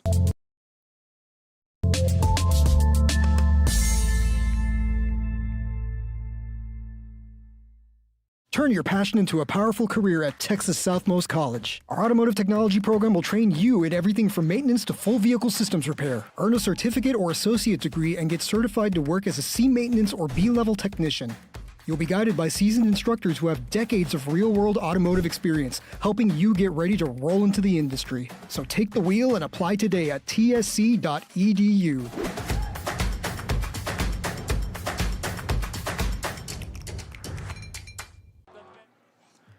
Back here, 2 minutes on the clock, and it's a 3rd down and 7 play coming up for the Harlingen Cardinals. They trail 28-0 here in this first half.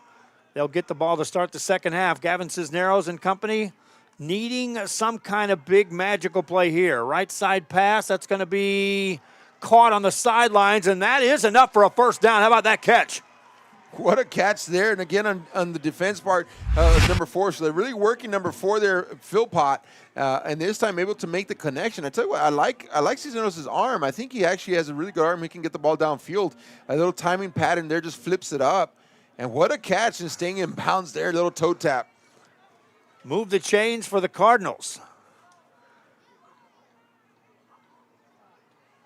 And by getting out of bounds, it did stop the clock, so there's 1:54 remaining here in this first half of play. Cisneros to throw again, right side, and bobbled, and caught again. They go back to Hernandez. Well, that's a part that's just working right now, so why not continue trying to do that? What I'm going to watch here, though, is if they're going to scoot over, you got to watch out for Connor Chris. Connor Chris is playing on the opposite end of the field, that safety. And so right now, that's where they're throwing to the right side, Joe, because Chris was on the left side.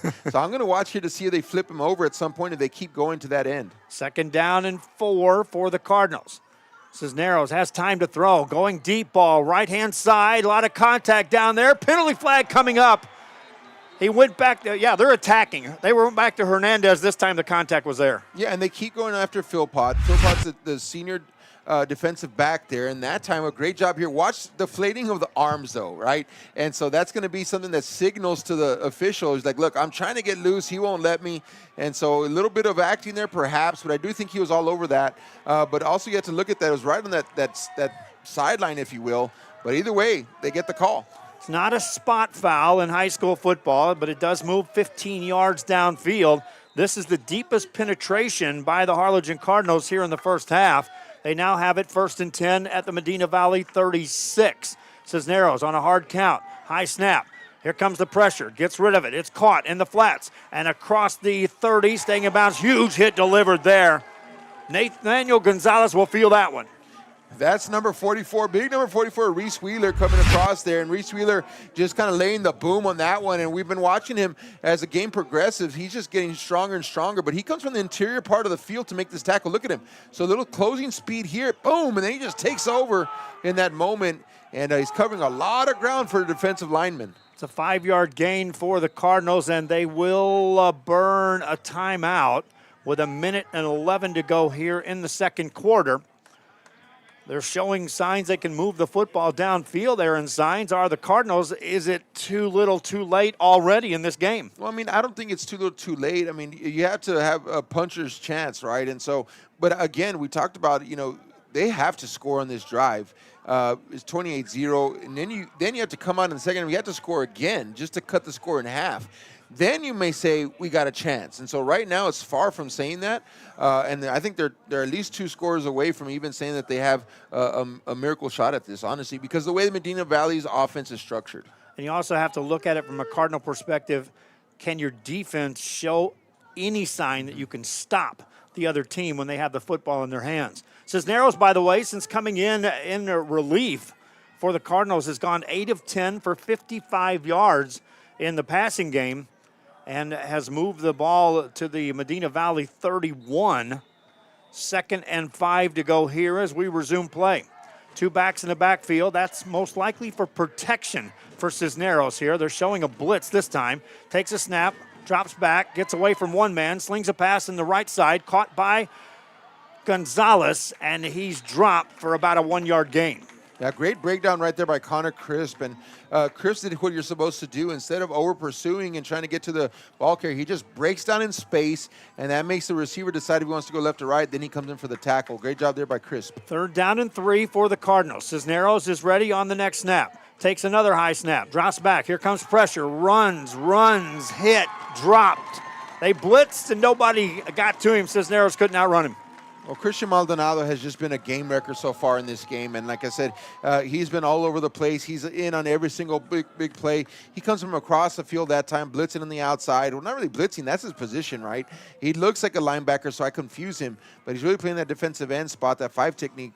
And so he brings it in. He runs all the way across the field. Cisneros is fast, by the way. But that just goes to show you how athletic Christian Maldonado is. Nobody calling a timeout. The Cardinals are 2 seconds on the play clock where they are going to either take a penalty or take a snap. I think they're just going to take a penalty or call a timeout here. With 3 seconds to go, they will burn a timeout. Now, is that to set up a shot in the end zone just to see what if, Aaron? Yeah, I think so. I mean, at this point, but here's the thing. Medina Valley knows what to expect. And guess what? They're going to bring out number 14, Raymond Rodriguez. That's the big receiver, the tall receiver that went down and caught that 50-50 ball. So now he's going to play defense. And so they're going to probably put him back there. They're expecting the Cardinals to go deep. And so now you're going to put your best receiver as a defensive back. And so they're expecting it. And so that may not be the best idea, but you might have to shoot it anyway. And remember, Connor Crisp came into the game as their best receiver as far as yards go. He's already shown the ability of what he can do. And he's in the secondary back there. And he'll be looking not just to break up a pass. Aaron, he's going to look for something magical already here in this first half to close it out. Well, absolutely. And I think, Medina Valley, it is clear to me that they're aggressive and they're going for the jugular, per se. And so they want to end this thing now. They don't want it to wait till the second half. They want the Cardinals to go into halftime being like, it's over. That's what they want. And so they're going for it. And the pressure they've been bringing on Cisneros at the quarterback, they're saying we're not going to give you time to throw a ball in the end zone. 4th down play, final play of the half, barring a penalty here. Cisneros on a long count. Drops back to throw. Here they come. Runs out to the outside. He's tripped up and down he goes. Ball comes loose, and it's now blown dead. Well, Reed Renslow, the junior defensive end there, he finally gets some action there. He was actually the leading tackler for this team, and that's the first tackle I called all night for him because his other buddies have been doing a great job. But Renslow comes in with 67 total tackles and 12 for loss, 6 sacks, so he has number 7 right there. That takes us to the halftime break. Welcome to halftime here at Cabinets Field in Corpus Christi. There's 28 minutes on the clock, and speaking of 28, Medina Valley has 28 points. They lead this one 28-0. Halftime statistics and highlights and more coming up. Our halftime show brought to you by the City of South Padre Island and by Luke Fruya Motors. Back with more after this.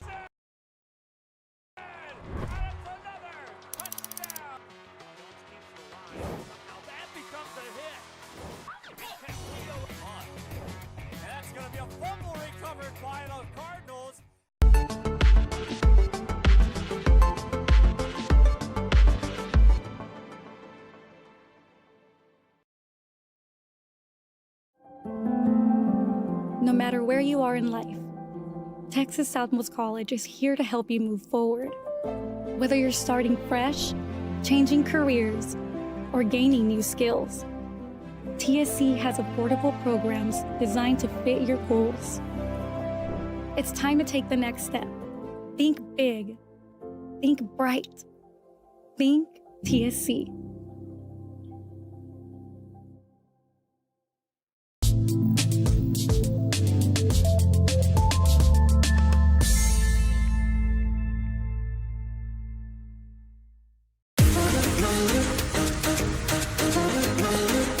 This summer, settle in and reconnect with one another.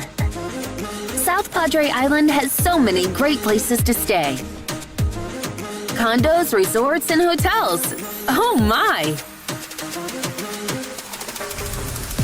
Book your summer getaway today.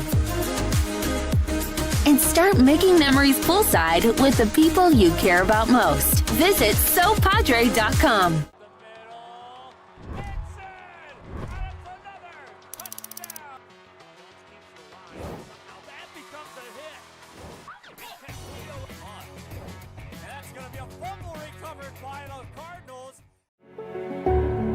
It means a lot to me.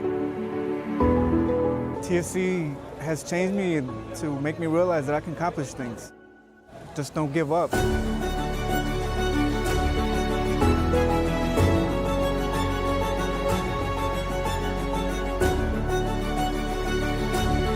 come a long way from where I was to what I am now, and there's no limit to where I'm going.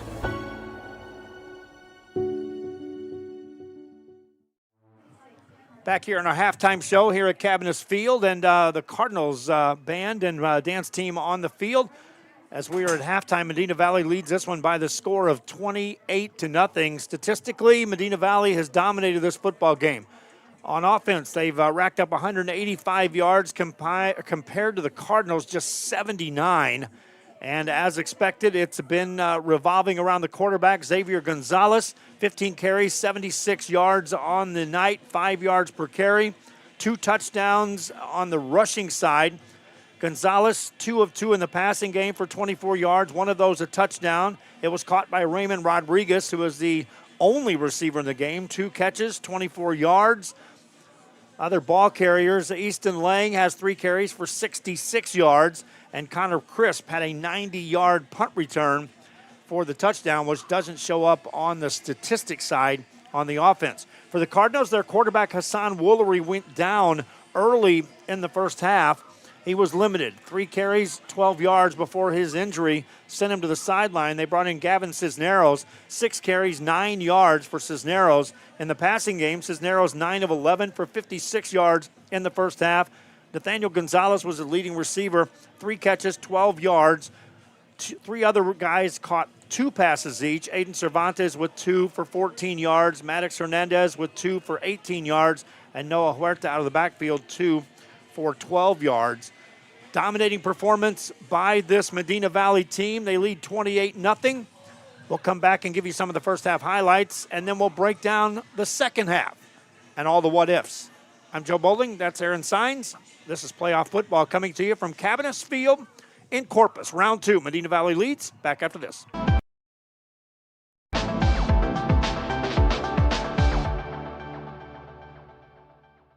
Permatemp Personnel Services has been servicing local businesses for the past 29 years. Leave the hiring to us.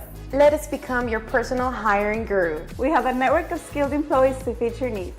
Your success is our strategy. Don't hesitate. Call us now.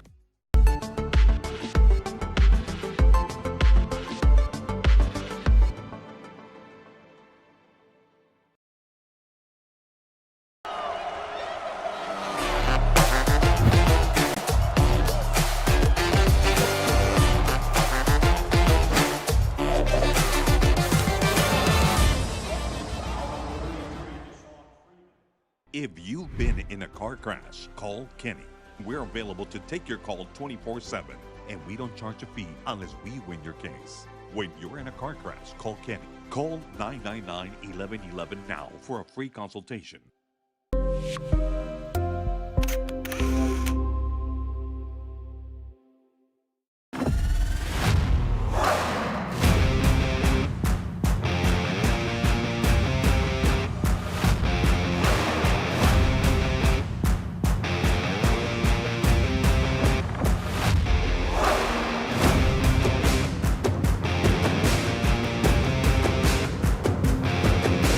standard of excellence has always been Cadillac, so be iconic and drive one.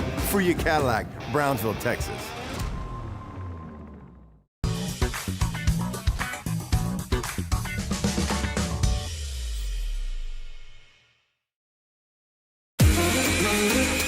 This summer, it's time to go outside and get some air.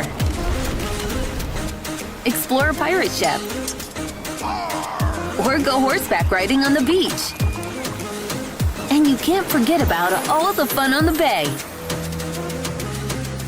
South Padre Island has so much to do for the whole family. Book your summer getaway today. Visit SoPadre.com. Back here at the halftime break, again, the Harlingen Cardinal Marching Band, the visitors on the other side of the field, so we've kind of got a camera angle that's to the backside of the Cardinal Marching Band as they entertain the fans that made the trip up here to Corpus. Right now they're staring at the downside of a 28-0 halftime score, Medina Valley on top. And let's take a look at the first half highlights. Here's how it happened in the first half. Ball, this Panther team, and when you start getting a whole bunch of concentration on the middle of the field, you got to be wary of a receiver breaking out of the mix. Handoff here, and this is going to be another solid carry. 12 yards on the gain for Zendejas. Of the first quarter played out on the opening drive. All possession by the Panther team since taking the opening kickoff. Quarterback turns, hands it up, keeps it left-hand side. He's going to go. Nice ball fake. Touchdown, Xavier Gonzalez, 6-0 Panthers. Pressure now, they're going to back off. Four-man front for the Panthers. Cardinals on 2nd and 9. Woolery has a 3-receiver set, sends a man in motion to the left. Going to keep it. Woolery bounces to the outside, turns a corner upfield across the 30 to the 34-yard line, near a first down yardage. Woolery on his first carry. That split-second hesitation can lead them off tackle. Right in the backfield. Look how low he is in his stance. He's going to pass. First pass of the game out of the pocket, but now he's going to run, and Xavier Gonzalez has a first down as he crosses the Cardinal 35. A good coverage downfield. Game is make it 2nd and 3rd and very short, and you can get a lot of options in which to call some plays. Running play this time, and it's going to be out across the 25 and a first down. And it's really tough to find out who has the football. Under a minute and a half to go here, and this time it's going to be Gonzalez keeping it. Looked like he was confused, still manages to gain yardage on the play inside the 20 of the Cardinals. They had him wrapped up there and just couldn't bring him down. Gerardo Sanchez, guess what? It was tucked behind his left rib cage, and then he just turns and runs upfield. Under a minute to go in the first quarter. Medina Valley leading. Cardinals showing a blitz. Penalty flags throw. This is a free play most likely in the end zone. Receiver there. He catches it. Touchdown, Panthers. If it stands, I think it will. Line of scrimmage was controlled by Medina Valley last time out. And you saw some pressure coming on pass plays on that first drive of the Cardinals. Woolery keeps it, bounces it outside, turns it upfield. Got a block, crosses the 35 and more to the 40, slides down. First down, Cardinals. He got a terrific block outside. Haven't seen him exit. I haven't seen him over there on the Cardinals sideline either. They're doing a good job of disguising wherever he's at. Under center will go Cisneros. Turns, hands it off. Huerta dives forward, got a first down across the 50 to the 48-yard line. Doesn't matter if it was a 3-yard gain. They needed one. They got it. And this is where they're going to have to make up some yards right here. 3rd and 11, Cisneros and the Cardinals down 14-0. Cisneros to throw. Here comes the blitz. Gets rid of it with a screen pass. Huerta's got it. He's got some blockers. Takes it upfield. Dives forward to the 40. That's going to be short of first down yardage. Another short first down coming up for the Cardinals. On the second half, Joe, but you're going to start to increase that gap. At Medina Valley, what they have, the best tool in their toolbox right now is just taking time off the clock. Gonzalez under center on first down. Gonna keep it, pitches it out. The Cardinals are right there, and they're gonna wrap him up, and a huge loss on the play, all the way back to the 30. And that was number 2, Kevin Strotter on the carry. Pitch out here, right side, and there's some room for the Panthers down the right sideline, and a big gain coming up. Easton Lang takes it down to the Cardinal 25. And it's going to have to take some more focus and eyes on those runners. 3rd down and 3, and this time a quarterback keeps it, bounces it to the outside. He's got a 1st down to the 10-yard line. Everyone bid on Zendejas. Gonzalez kept it and moves the chains. Well, and I'm watching him, and he runs offense, and I don't think it's by accident that he's so easy to miss and so hard to bring down. Under center here on a 1st down play. Hands it off. It's Zendejas. Zendejas on his feet. Takes it inside the Cardinal 5, down to the 3. And that should be close enough for 1st and goal. He runs downhill. It's just constantly moving. I mean, his body's almost outracing everything else. He's just going down. Running play now up the middle, and it's going to be Medina Valley in the end zone. Touchdown, Panthers. 3 times they've had the ball, 3 times they've scored. He has the ball, and then he gets there quickly. Marillis and Cervantes out to the left-hand side for the Cardinals as receivers. Man in motion, pass play out. It's going to be on the right side, caught by Cervantes. Got a block, takes it across the 35, out near the 38-yard line. That's enough for a 1st down for the Cardinals. Yeah, great play right there. I like it. Bounce. It's going to be fielded at the 10, and here comes on the return, out across the 15 to the 20, 25 and more, 30, blockers, 40, midfield, 40, one man to beat. See you later. Connor Crisp, I warned you. And he's gone, 91 yards. Decent kick return on one of these touchdowns. Here's a returnable kick here. They will let it drop, pick it up at the 15, take it to the 20, right side of the field, try to get to the wall outside, not going to get there. Won't get to the 30. Huge hit delivered. You heard the first ooh, and that was a hit by Medina Valley. Medina Valley still has a timeout left, and you could be looking at giving him the ball again if you don't complete some passes. Cisneros to throw here, goes for a bundle down the right side, and it's going to be off the hands. Receiver was there. Maddox Hernandez had a step. Coming up for the Harlingen Cardinals, they trail 28-0 here in this 1st half. They'll get the ball to start the 2nd half. Gavin Cisneros and company needing some kind of big magical play here. Right side pass, that's going to be caught on the sidelines, and that is enough for a 1st down. How about that catch? Watch here to see if they flip him over at some point and they keep going to that end. 2nd down and 4 for the Cardinals. Cisneros has time to throw. Going deep ball, right-hand side. A lot of contact down there. Penalty flag coming up. He went back to, they're attacking. They went back to Hernandez. This time the contact was here in the 1st half. They now have it 1st and 10 at the Medina Valley 36. Cisneros on a hard count. High snap. Here comes the pressure, gets rid of it. It's caught in the flats and across the 30, staying in bounds. Huge hit delivered there.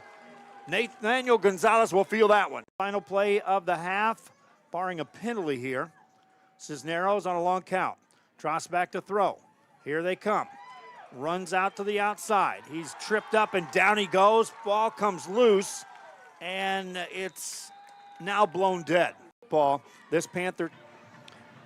That's a look at your 1st half highlights, and for Harlingen Cardinal fans that are watching this one, there wasn't a whole lot of Cardinal highlights on that reel. Aaron Sines will come back after the break, and we'll break it down, but Medina Valley solid in that 1st half. Yeah, they look so good and just so composed and very confident. We're talking about, I feel like they're so aggressive in their 1st step, and what I mean by that is that, whether they're offense or defense, they know where they're going. The discipline is there, and they go there with aggression. And so they're catching the Cardinals on their heels a lot. And so that's why you're having defensive players hitting at the line of scrimmage but then going backwards. And that's why on the other side of the ball, in the same way, you're not having the running backs go forward, falling forward for yards. And so really, to me, it all comes down to that 1st step, and Medina Valley has been so aggressive on their 1st step. You take a look at coaches over the years, and they talk about if we can get the other team to flinch or to hesitate. And that's what you see, the hesitations. You see holding up just a bit. And we're talking seconds on the Cardinal side, a split second. Yes, but if you hesitate against a team that's on the fly, this happens. We also talk about this as far as other teams in the Rio Grande Valley.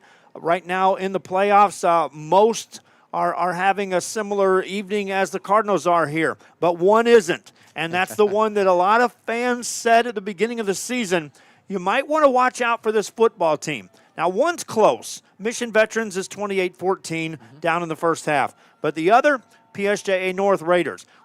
With Ethan Guerra, that was going to be a really scary football team. Aaron, we'll go before the break and talk a little bit about those Raiders leading right now in their 2nd round game. Absolutely. And I told you, PSG North, I've got to call them our first game of the season was with PSG North with Ethan Guerra. And so when he went down, I said, I think it's too one-dimensional. And honestly, I said they don't have that second punch. But against a good team, by the way, who played against Medina Valley earlier this season, beat them. Beat them, Bernie champion. They are down to PSG North right now, so that's impressive. And I guess PSG North is. And one thing has been for sure, their defense has been good all season long, and so they saw that against Flower Bluff. And so good defense can win you some games. That was the early take that I was giving about PSG North was, yes, they've got enough on offense, as many of the Rio Grande Valley teams do year in, year out. They can put up points.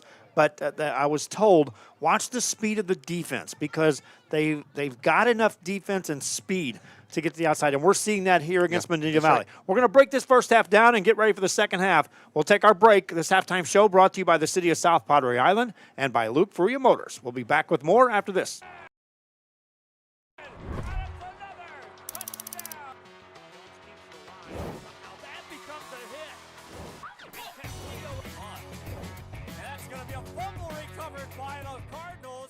Kenny Perez came from a small town in Texas. At Kenny Perez Law, we won't stop fighting until our clients get what's rightfully theirs. We're right by your side, no matter what.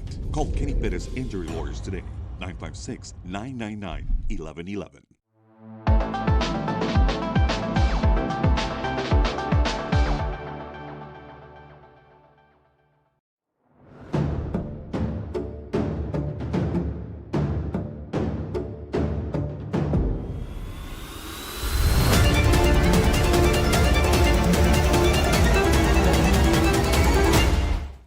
Rev up your future with Texas Southmost College's Auto Body Repair Program. In just 2 semesters, you'll gain the skills to become an auto body repair specialist.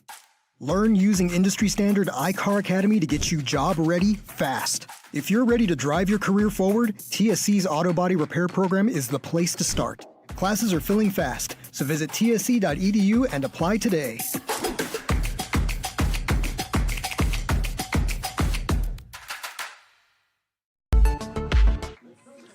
Back here at the halftime show, Medina Valley Panther Marching Band facing us, so the camera will be on them. Aaron Sines, let's break this down. The first play of this football game from scrimmage, Medina Valley took a 5-yard gain against the Harlingen Cardinals and established the fact that we're going to be faster off the ball and execute better than you are, and they never stopped. And what's so surprising to me, Joe, just in hearing you say that, because I totally agree with you, and that's what we've been talking about, but that's Manny Gomez style of football. Manny Gomez style of football, the way that he prepares these guys in the past, I know, is that he prepares them to be aggressive like that, to punch first, right? And it's like that old saying, like everybody has a plan until you get punched in the mouth. And so that's always been Cardinal-style football. Well, Medina Valley has showed that tonight. And so they came out punching first. And I think, after that, it really put Cardinals on their heels. And so they have not let up on that aggression. Sometimes you see a team come up with a couple drives and they kind of coast. They have not. And then they flip it on the other side, too. On defense, they're getting after the quarterback. They're hitting at the line of scrimmage, and they're not giving up any yards. And so it just seems like on every and then special teams, they score a touchdown on special teams. So I just feel like every facet of the game, Medina Valley is playing with a level of aggression and passion that the Cardinals can't match right now. And let's talk about Medina Valley on the defensive side. They're not doing it with any gimmicks or any trickery. They're lining up, and many times a 3-man front, bringing a linebacker. You're not picking up where that linebacker's coming. And so it's a 4-man rush, if you will. Yes.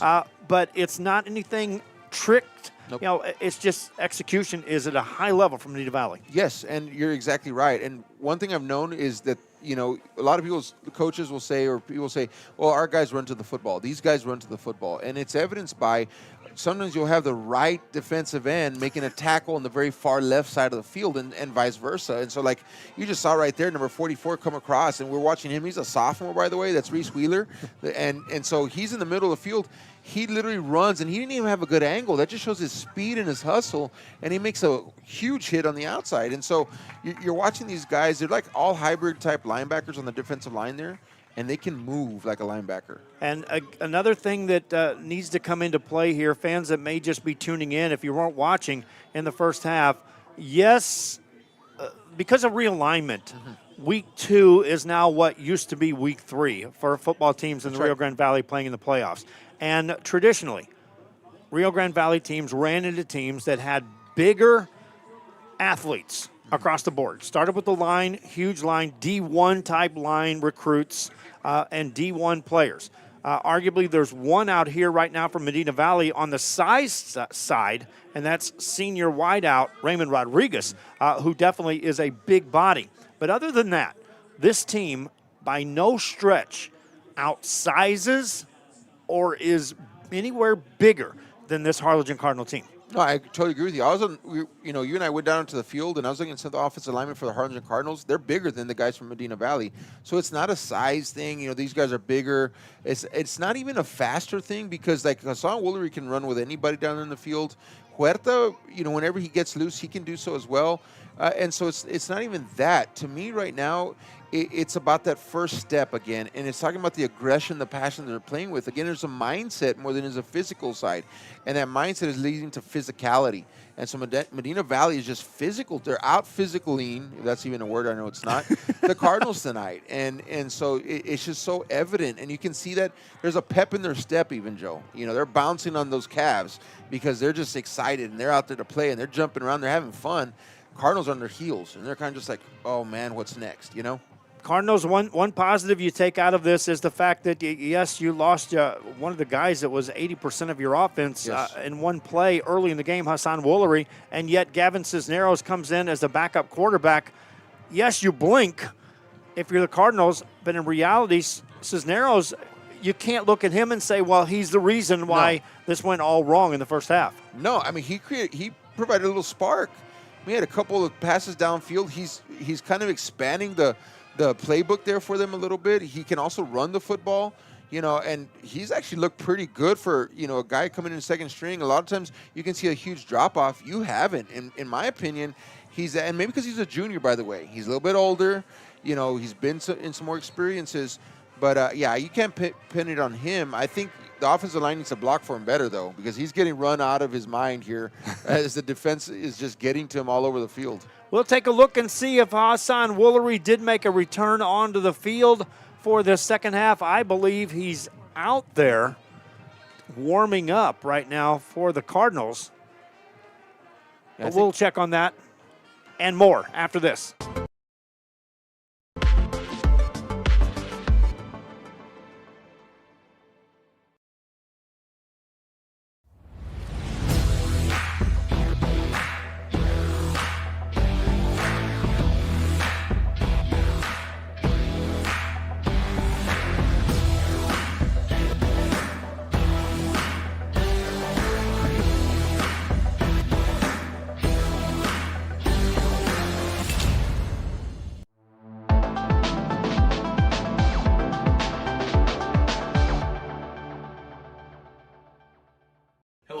Fans, I'm Jason Starkey with Gallery Homes. Here at Gallery, we make building your new home simple and stress-free.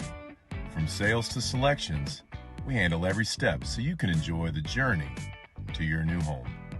This is Gallery, where your dreams become reality.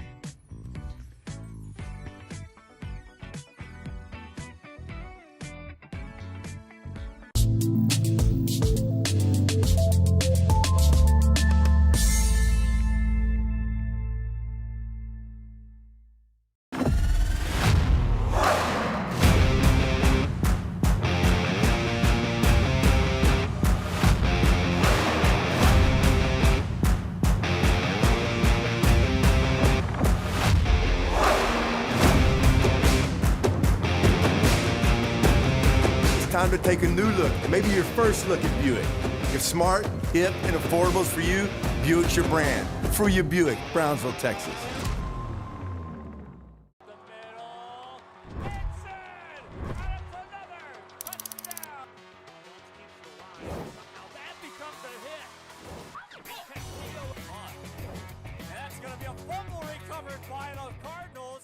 Permatemp Personnel Services has been servicing local businesses for the past 29 years. Leave the hiring to us.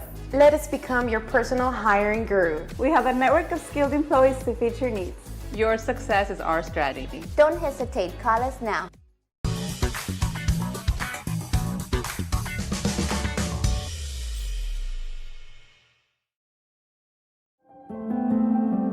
No matter where you are in life, Texas Southmost College is here to help you move forward. Whether you're starting fresh, changing careers, or gaining new skills, TSC has affordable programs designed to fit your goals. It's time to take the next step. Think big. Think bright. Think TSC.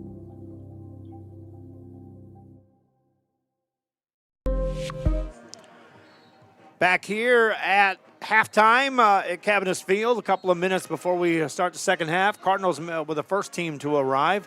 Medina Valley, the first guys to arrive, was the quarterbacks. And the backup and their starter both got out here or started throwing passes. I don't know why, Aaron. They don't have to throw many passes for a team that runs like they do. But for the Cardinals, well, let's break it down in a couple of minutes. What do they have to do to come back in this football game against a very good Medina Valley team? Well, they have to punch first here in the second half. They have to come out and they have to absolutely take control, and they absolutely have to get a touchdown. If they don't, I mean, pretty much that's going to be the ending for tonight. And so I think they're going to come out with some passion. I know Coach Gomez and staff there, they're going to get them up here. They're going to give them, what they need to come out here in the second half and give their absolute most. But I tell you, we're going to see Cisneros back. Do not see Woolery coming out. And so we know that they can throw the ball with Cisneros. I really believe that. And so I do think that they're going to have to come out here. They must get a touchdown on this drive. And it's all going to come down to, can they match that first step of intensity like Medina Valley is bringing every single play of the game? And that's going to be key. They found a way to attack away from Connor Crisp, did the Cardinals. Yes. And so perhaps studying some film in the halftime, they'll be looking to see if they can continue that success. I think Medina Valley started to show a little counter in that and saying, we'll bring pressure from extra areas if you're going to try to attack us deeper downfield. Well, they're going to probably bring pressure on the side that Crisp is not, so that way it forces the quarterback the opposite way to Crisp's side. And so that's just really smart right there, game plan. And so I think they're going to have to look at some more intermediate type passes, maybe a few screens on the outside, but they need to get this offense going right away. Halftime show brought to you by the City of South Padre Island and by Luke Faria Motors. Second half kickoff coming up right after this.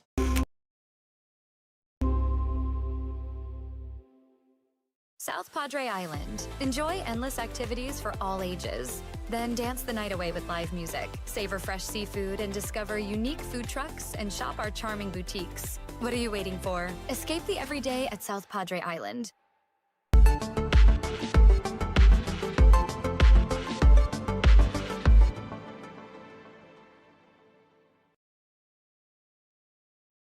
At Tortilleria Ibañez, flavor starts fresh every day. Crispy flautas, homemade tamales, and our signature chicken salad, all made for you. Tortilleria Ibañez, tradition on every plate.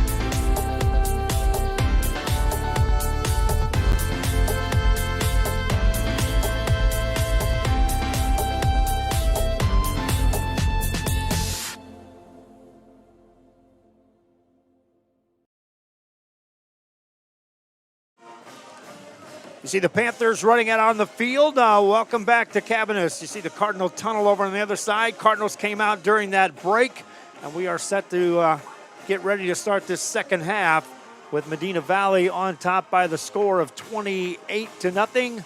They had the ball 3 times on offense, scored on 3 drives. They returned a punt for a touchdown. And Medina Valley is feeling a lot of confidence coming into the second half. Yeah, and they should, and that's, rightfully so. Again, they're on an 8-game winning streak, Joe, and so, after dropping a couple games back-to-back to those pesky Bernie teams, right, they've just been on a rip, and they're showing the confidence that they're coming in tonight. I mean, there's a lot of talk about peaking at the right time in high school football, any kind of sports, right, but they've definitely peaked well at the second half of their season, and again, that confidence they came out in that first half, the only way to really adjust that confidence for the Cardinals is to come out swinging here in the second half, and they've got to put points on the board. You know, it's not a lot of times that you look at teams playing out of a split at the high school level. But as I was breaking down the show on Wednesday at the Luke Faria show, I kept telling Jacob, remember, look at how many teams would be unbeaten if they wouldn't have lost to Bernie and or Bernie Champion. Right. This is one of them. They'd be unbeaten if they wouldn't have lost to those two teams. Absolutely, and to some people that doesn't even count because they're so good, right, those teams. And so either way, Harlingen's got their work cut out for them here in the second half. Cardinals will go left to right on the screen as they get set to start the second half.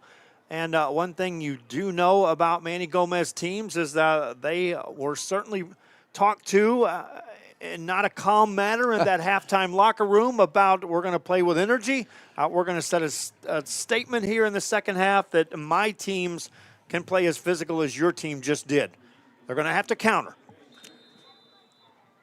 Cardinals send a man back to return the kick. Vandergriff will run up as if it's an onside kick. We've seen that a couple of times already, and now they'll line up in traditional kickoff mode. And how about this? I didn't realize that. Connor Crisp is the kicker for this team as well. Sends the kick deep, and it's going to be in the end zone. Cardinals fumble it. Now it's back out. They're going to have to return it to the 5 and the 6-yard line. That's it. Oh, my, what a tackle there coming down on special teams. I was trying to get the number of the guy who made that tackle, and I think I just missed it there, Joe. Could have been number 33, I think, but either way, what an amazing – no, it was 13. I thought I had 13, and it is 13. That's Marcos Perez, the junior, and he just came down here. Look at that, just coming down untouched, and this time he doesn't even think twice about breaking down. He just picks the right angle, makes the big tackle. And talk about punching in the mouth. That's what you do right there, your Medina Valley. Cardinals start the drive at their own 7. Worst field position for either team here in this ball game, and it starts the second half. And the Cardinals in a tough spot, down 28-0. Huerta to the left side of Cisneros at quarterback. Passes it. Left side, caught. That's Aiden Cervantes. He's out for about an 8-yard gain. Well, they attack Matthew Philpott once again out there on the outside. Of course, Chris was there to provide that overage, and that's the thing. So now they keep going back to number 4, Philpott on that side of the field. Chris was going to start to cheat over just a little bit, and if he times it just right, bear in mind, an interception is definitely possible. Second down and short. Call it 1.5 yards to go for the Cardinals. Opening drive of the second half. Cisneros with a little more breathing room now as the ball's out across his 15. Huerta to his right. Hard count for Cisneros. Takes it, going to throw. Out to the right side. Caught again by Cervantes. He's got a first down. Makes a man miss. Takes it out across the 25. Stays on his feet. Out across the 30. Cervantes. Yeah, and great catch there. I think that was Mireles on the catch there, Joe, because he came on the opposite side. Oh, it was. Yeah, yes. yeah. So he was out there to help block as far as I'm concerned. But what a great job there of getting the ball out, because they brought 5 that time, Joe. So they brought both outside linebackers on a double blitz, and so well picked up by these Cardinal running backs, and that was able to give them the time to get it downfield. Dayton Mireles, that's his first catch. Now they'll go with a jet sweep and take it to the left side, looking for some blockers. Not going to be there. Maddox Hernandez is dropped for a loss on the play. Well, he's not going to get credit for the tackle, but Christian Maldonado, number 8, he does a great job of getting upfield. And so watching him, right, he gets upfield. He causes the running back, receiver turn running back, to go outside. He bubbles up. Watch this right here. See, that makes him go backwards because of the upfield pressure. And so that right there, even though you don't get the tackle, he's not going to get credit for a stat on that one, but he created that negative play by making that running back go deep. Loss of 3. Second down for the Harlingen Cardinals. High snap. Cisneros gets to it, slings a pass, and it's going to be incomplete. Fortunate that he wasn't sacked. Fortunate he didn't fumble, and it becomes 3rd and long for the Cardinals. Well, great job there. They bring the pressure. They bring the blitz on the side that they've been attacking, and we talked about that at halftime also. Caden Peters then comes and blitzes right in the face of Cisneros there, and so that causes him to let go of the ball earlier than he wants to, and then, by the way, he's obstructed, his view is, and so he can't really see his receiver well because he's got a linebacker rushing in his face, and so what they're doing to negate that constant targeting there of Philpott on that side of the field is they're bringing pressure in the face of Cisneros. Gonzalez wide right for the Cardinals, Cervantes and Hernandez wide left. Cisneros hands it off. Huerta Gets through the secondary, second level running, got out near first down yardage at the 39. 4th and 1 coming up for the Cardinals. Best run of the night there for Huerta, and it worked out so well because watch this. They only bring 3. They back off both linebackers, and so now there's only 3 on the line of scrimmage. So guess what? Lots of space for Huerta to work. The offensive linemen get to the second level and make blocks downfield so Huerta can break a longer one. 4th and 1, and Harlingen will keep the offense on the field as expected, down 28. Cisneros will go under center on this 4th and 1 play. Turns, hands it off. Huerta gets hit, stood up. The push is going to go backwards. Forward progress, I don't think he got it. It's going to be about 6 inches short. I feel like I had an excellent view right here from where I'm sitting, Joe, and he did not get that. He was hit in the backfield. Amongst a couple of the defenders there was Christian Maldonado yet again, and he just does a great job. It's going to be really hard to see it in that replay because it's such a bundle of guys, but really he was hit behind the line of scrimmage. We talked about this earlier, and they don't give up an inch after that. They make the hit, and they stops right there. He had to get to the 40, and you can see there. He was hit at the 39, never got back across. So it is Medina Valley football, and now their offense on the field to start a drive at the Harlingen Cardinal 39. Xavier Gonzalez has been a handful. Pitches out. Here comes the runner across the left side in the secondary. Slips and falls at the 23, still end up gaining 18. Miguel Gonzalez there, the junior, this is something out of their wheelhouse. Now they're running a reverse, Joe, and so they've timed everything so well on their normal running plays. This time they actually go to the bag of tricks on this one, and they did not expect that coming. The Harlingen Cardinals didn't. He would have taken it to the house there if it wasn't for number 21 there in the stop. That's Jay Garza, and a little bit of a slip too. So a first down now for Medina Valley. Quarterback keeps it, gonna throw, looking underneath. It's caught, and now yards after the catch on the run is Easton Lang. He takes it inside the 10. Well, touchdown saving tackle by number 26 of the Cardinals. That's Rocky Rodriguez, and Rocky Rodriguez able to bring him down. He was kind of already forced to the sideline there, but Medina Valley, and I'm going to look at a couple things here in a second, but, you know, we talk about them rushing the football, Joe, and not being so much of a passing offense. I think they can pass the football, Joe, and I think if they're forced to, they will, but if they don't have to, they won't, and I think that's just their style. First and goal here for Medina Valley. Xavier Gonzalez keeps it, and it got hit, and now a penalty flag comes in late on this. One of the Cardinals apparently with a late hit on the early indication. Ball carrier that time was Desiree Wright. We'll sort out the penalty. Yeah, number 15 Esteban Esquivel there in the tackle. It looked kind of like that hip drop tackle that they call in the NFL. That was kind of a scary tackle there. He was engaged, and then another guy came in from behind on that hit. So it was already going to be inside the 5, and now they'll take that half the distance to the 2.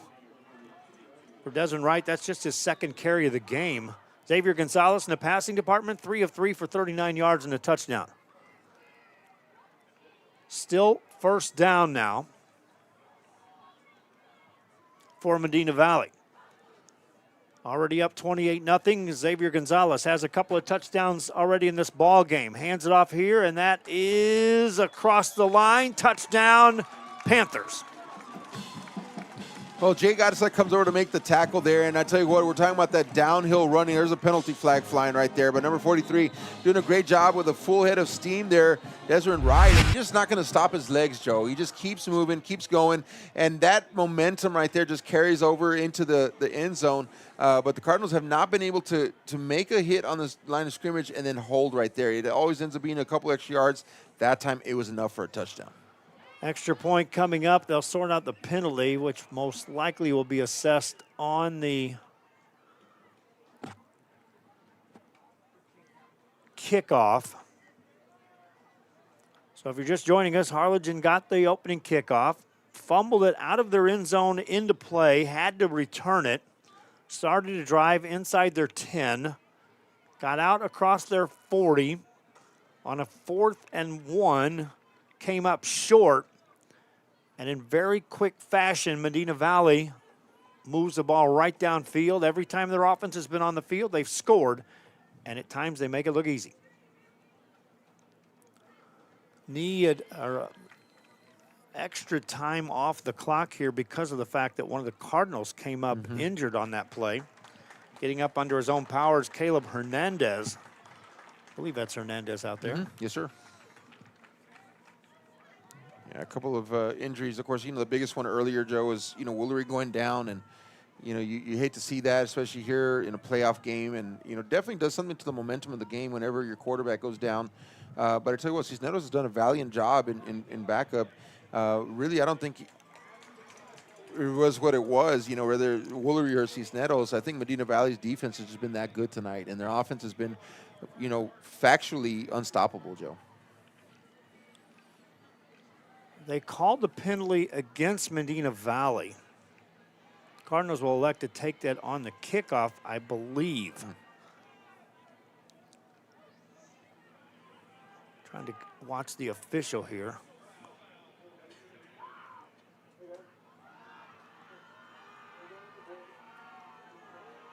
Either way, it's a 34-0 lead. Medina Valley fans aren't happy with the call. Hey, they're looking up the scoreboard. They'll get happy in a hurry. Sure. Extra point. The kicker is, well, we'll get that name. I know Xavier Gonzalez is the holder. Number 86. That is Waylon Payne. Waylon Payne, a junior kicker. He's been busy and he's been perfect. Still is. Extra point good. 35-0. Kickoff coming up after this.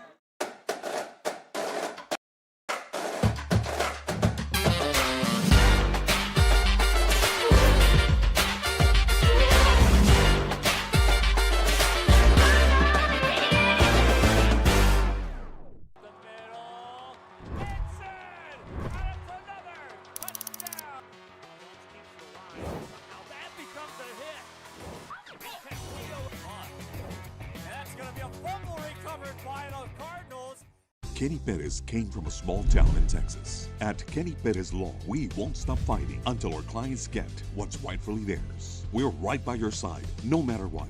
Call Kenny Perez Injury Lawyers today, 956-999-1111. Back here, Cabinets Field on a Friday night, and the Harlingen Cardinals in round 2 of the playoffs, down now by 5 touchdowns. 35-0 score, 8:26 to go here in the third quarter. Make that 8:23 to go. And we talked about needing to come out of the gate swinging for the Cardinals. They stumbled right out of the gate.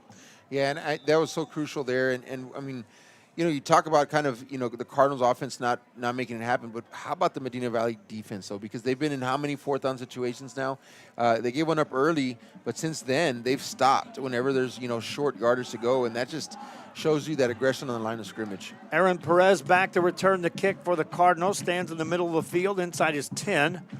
And kick is in his direction. Nope, that goes over their head. Now they have to field it. Picked up there by Cervantes. Cervantes is going to get to the 22, and that's about it. And look at the hitting going on away from the ball. Yeah, still going on. And number 13 there in the tackle. That's going to be Marcos Perez. And a little chippiness going on now, Joe, and kind of getting some frustrations are flying for sure for there on the Cardinal side. But I'm going to tell you that just the attitude of Medina Valley, and I know I've talked about it so much, probably getting tired of hearing it, but it's just palpable tonight. And I feel that, I see that they're going 110% every single play till the whistle blows. And you see them coming out on the field. They're running out there, sprinting out there to get ready to play defense. Cardinals offense ready to go. First down play from their own 22 for Gavin Cisneros and this Cardinal offense. First down play, he wants to throw. Has time, runs right side, slides forward, ends up gaining 3. He thought he had a lot more than that. Good, quick recovery by the defense. Well, there's Slate Crisp, the junior, doing a great job of coming up, right? He'd already given himself up, so he couldn't hit him. Did a good job. And I say that because so many times these defenders get in that moment where it's such a split-second decision. It's like, you're going to drop your shoulder pad and hit that quarterback. He was responsible in that moment and did not do so. And so that saved some yardage there for sure. That's the third crisp you've named here in this football game. Yeah. Second down and 6 to go for the Cardinals. Running play, Huerta. Stiff-armed a man, didn't help. He ended up getting nothing. That's number 8 there. Number 0. As soon as he turned, I saw that. Reed Renslow. And again, Reed Renslow was the leading tackler coming into tonight. He had a sack earlier as well. And really, he's been a little bit quieter tonight because of some of the play of some of his other players. But he's been in here in the second half, and he's been doing a great job as well. Now 3rd and 6 for the Cardinals. Ball still at their 26-yard line. Play clock under 10 for Cisneros. Saw a blitz coming. They back off. He will hand it off. Huerta carries it out across the 32, 34-yard line. That's a first down and the best carry of the night for Noah Huerta. And that's the Huerta that, I come to expect whenever you come to a Cardinal football game. He can run the ball like that. I don't know, in that first half, he was just a little rusty or what was going on, maybe something mental, kind of trying to work through something. But here in the second half, we've seen a couple of big runs for him, and that is the type of running back that he can be. And so it's good to see him running downhill. As soon as he takes his first step, he's running towards that football, grabs it, and then runs downhill, lowering that shoulder pad, and he likes to be physical too. He wasn't hesitating, looking for a hole. He was just on the fly. He takes a carry here, running hard, takes it across the 40. This is a different Noah Huerta, my friends. 9-yard gain there. Yeah, and this is what you like to see, and I think that's what was so baffling for Joe and I earlier on this game, having followed kind of his career here in high school, knowing what he can do, and really, he was struggling to get going in that first half, but this is the type of guy, he can make one stutter step in the back, but then he goes right up the field, and you can see he moves the pile because he's physical when he runs like that. In the first half, he was stopping at the line of scrimmage Yes. and then looking for a hole. Here you can see back-to-back carries. He was on the dead run. 8-yard gain on that play brings up 2nd and 2. And this is where Medina Valley has been starting to get real stingy when it gets to 2nd and short, 3rd and short, and 4th and short. They just don't give up anything. Cisneros keeps, runs, got a first down for the Cardinals, surges forward, ends up gaining 5, and suddenly Harlingen moving the football. Well, that was very impressive right there because Medina Valley brought 6 guys, Joe. They had their 3 down linemen, and they brought 3 linebackers. Now, what they did was they blitzed their outside linebacker, and they kept their 2 other linebackers home. So they kept them right there in the box. And so somehow, some way, able to squirm his way through that defensive line and get enough for a first down. But that was with Medina Valley keeping everybody in the box. Impressive. Cardinal offense with 124 total yards here tonight. Low snap. Cisneros hands it off. Huerta dodges a man, takes on a tackler, backpedals, gets a push near the 50. Noah Huerta, again, a different-looking running back there. Yeah, and he's a senior, right? And so I know there's a lot of emotions with this game. Could be your last game of your high school career.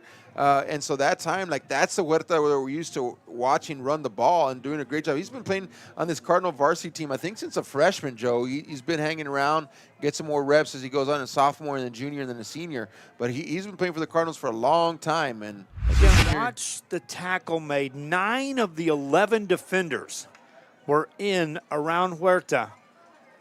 1, 2, 3, and then here comes everybody else. 9 guys. Next play, Cardinals. Pass play over the middle, and it's incomplete. They were headhunting that time for Cervantes. Incomplete pass brings up 3rd down. Well, Cisneros can't put the ball better than that. He really threaded a needle on that one. It actually hit Cervantes' hands, both hands, as he was going across. He just alligator armed those because he knew that he was catching that in traffic. And like you said, head hunting. If he would have caught that ball, he would have been hit. And so he just does not hold on to that football. But that was actually a really good pass there by Gavin Cisneros. 3rd down and now 7 yards to go. I talked about this is the part of the field in which Medina Valley's defense has stepped up and said no to the Cardinals throughout the game. Cisneros, the run, gets drilled and loses a yard on the play. What a tackle right there by number 95 for Medina Valley, Michael Holland, the sophomore defensive lineman, Joe. And oh my, talk about a bigger body defensive lineman. He just hits with authority and then just swings him to the ground. And so sophomore, by the way, showing out tonight. Huge hit there. Punting time for the Cardinals. They didn't want to even think about going for it on 4th and 9. And so they'll give the ball back to Medina Valley. Back to return it. Look out, Connor Crisp on the left. To his right side is Miguel Gonzalez. Both guys have already shown speed here in this game. Punt is nearly blocked again. Short kick takes the bounce out of bounds at the 30. I'm not sure how they didn't block that punt. Look at it on the replay here, my friends, and you talk about having a chance.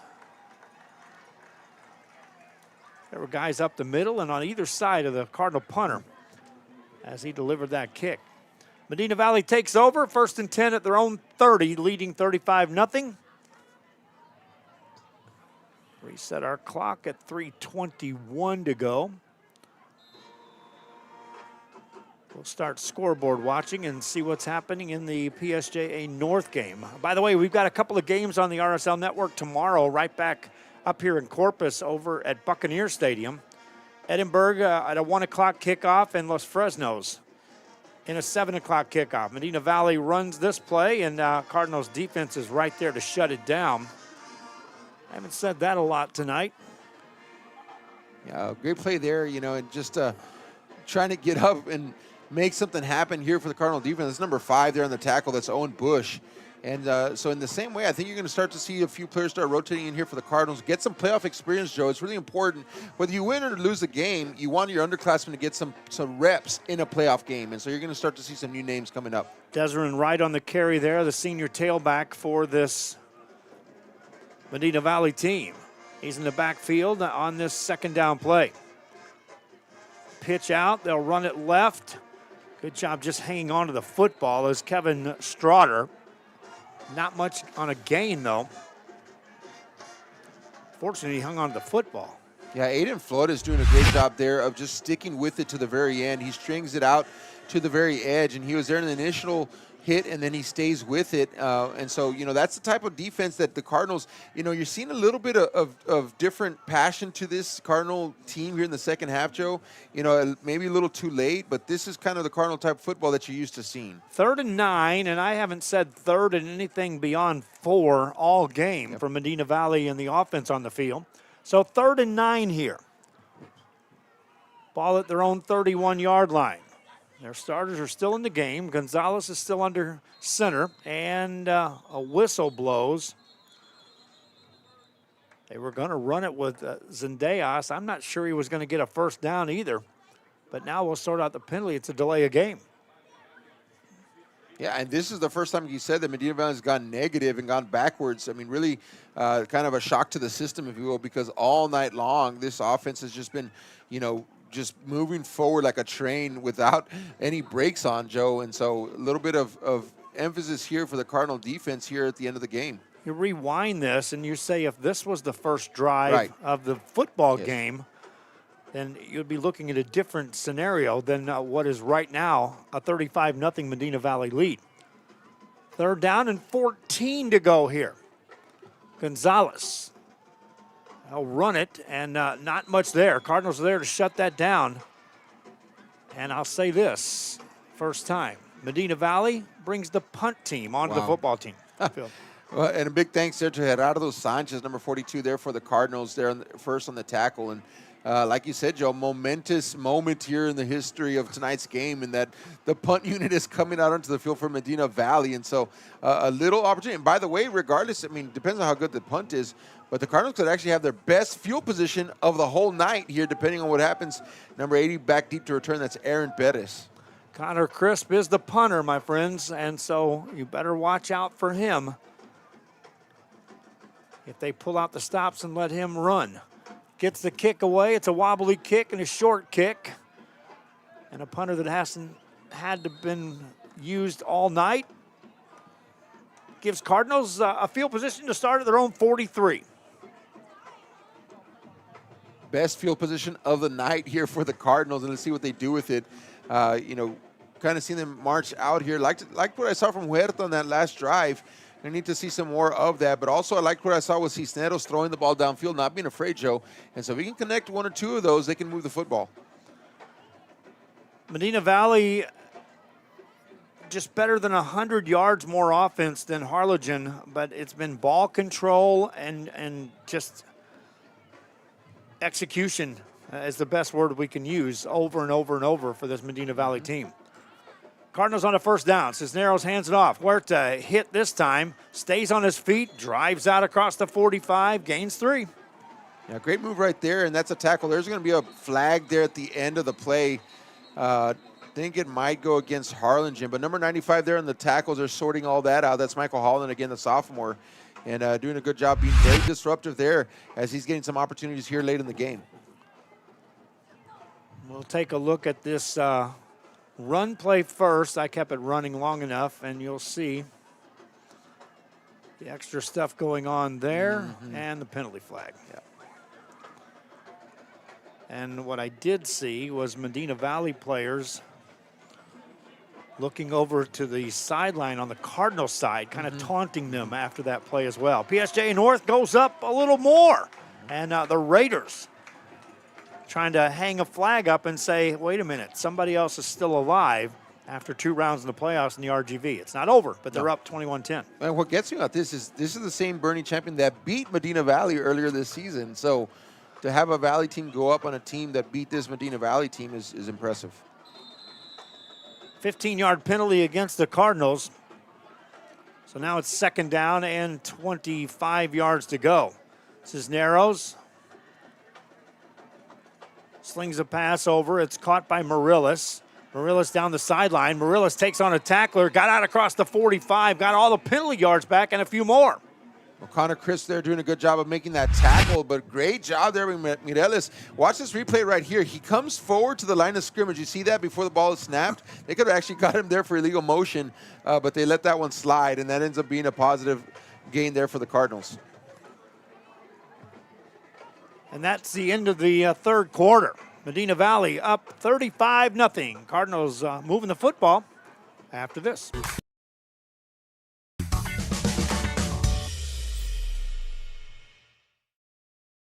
Hello, sports fans. I'm Jason Starkey with Gallery Homes. Here at Gallery, we make building your new home simple and stress-free. From sales to selections, we handle every step so you can enjoy the journey to your new home. This is Gallery, where your dreams become reality.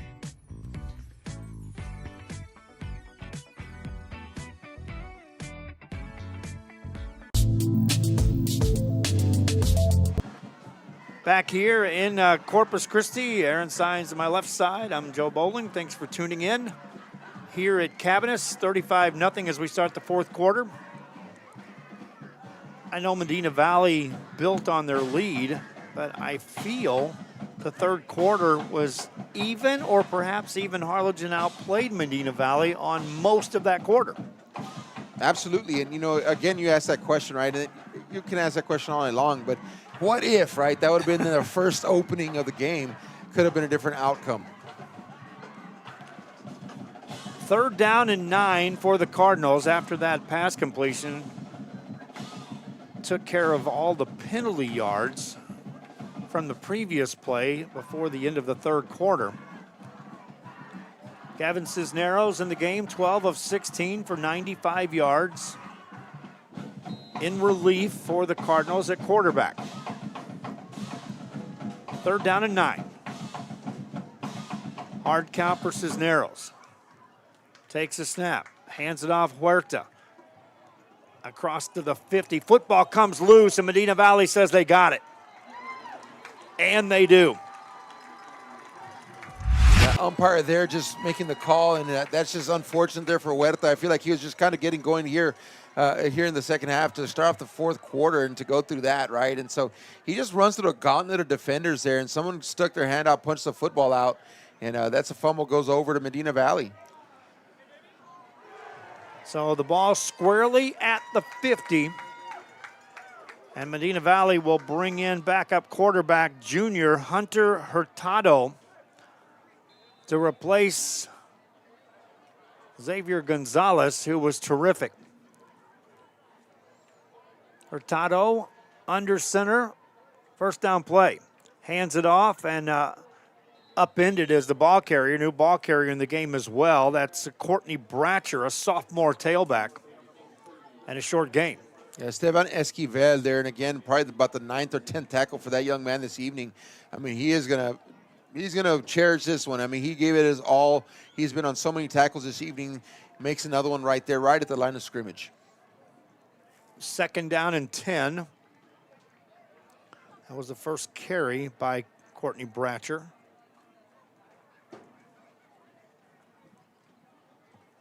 And on a second down play, this is going to be Bratcher again. Carries it into Cardinal territory, gain 4. Well, I tell you what, my eye was on the running back number 34 the whole time. I thought Bratcher had the football, and it's like, then it's outside. And so he's still, and that's the thing with a system like this, right, Joe, is like you can tell that the discipline is there and the coaching is there. And, regardless of who is in there running the plays, they're going to run a very similar system. And so number 10 is just as sneaky. That's Hurtado as Gonzalez. Third down play here. This time it is Bratcher. He takes on a couple of tacklers, and I think second effort is going to get him real close to first down yardage. Well, he was not going to go down easy, and he just, like you said, that second effort right there, he gets to the line of scrimmage. He gets right where the linebacker should be, and then he starts to spin and pump his legs, and then I think he falls forward close to that first down. I don't think he'll get it, but it's a great effort there by Bratcher. They mark him down about a yard short. Better than a half yard short, really. And so Hurtado under center on fourth down. Gets him to jump off sides, slings a pass down the right side. That's up for grabs, tipped and picked off by the Cardinals. Here comes Bubba Medrano, tripped up. Oh. And now some chippiness continues to go, and here come the penalty flags. Well, and that's just so unfortunate right there. Medrano does a great thing, intercepts it. He throws a punch, Joe. You can see it here pretty clearly, and you can't do that. And really, regardless, it's going to come back because it's going to be, I think it's going to be offsides on the defense since they let it continue going. It was punched up and intercepted right there. Right there. And there's the punch. Yeah. Again, there was a penalty flag around the line of scrimmage, so that's the offsides. If it would have been against the offense, they'd have blown it dead. Correct. Now, I have seen a couple instances where it happens so fast that they just let it go. But most of the time, you're right. Usually if it's against the offense, then it's going to be blown dead. So the fact that it kept going would indicate that it's against the defense. We'll show you again on the replay. The defense appears to jump right there. So they jumped on the motion, right, Joe? Yep. And the second penalty happens there. Yeah. Either way, again, if it's offside on the defense, that interception is no good, and it'll remain. But that was fourth down, so 2 fouls.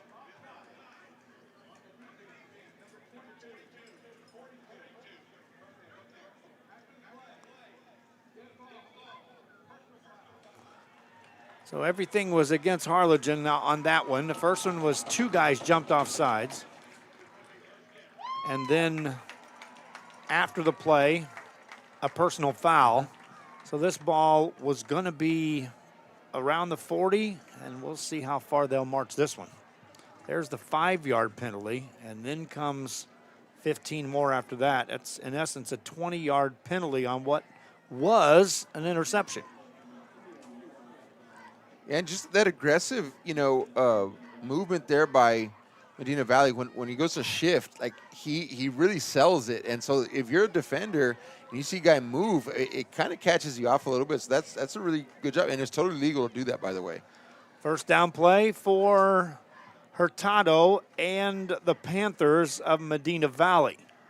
Ball just outside the Cardinal 20 at the 21. And now Hurtado in no real hurry to take this snap. Now gets under center. First down play. Keeps it. Pitches it. Left side. And look out. Touchdown Medina Valley. Miguel Gonzalez to the house.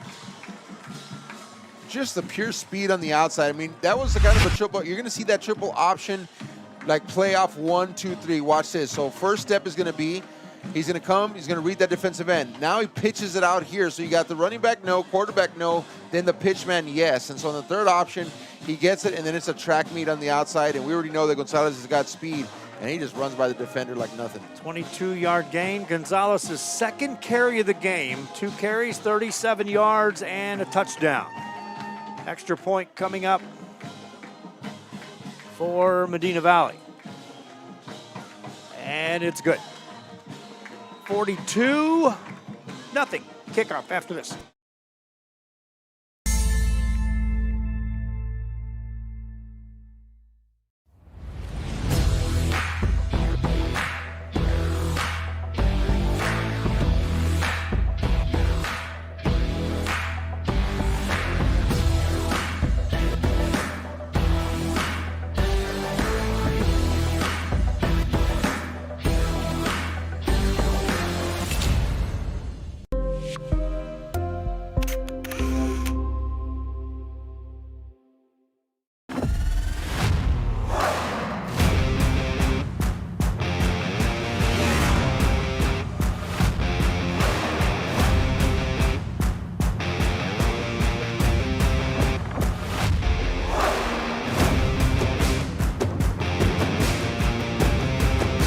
Elevation, AT4, AT4X, Denali. Case closed. For your GMC, we're professional grade.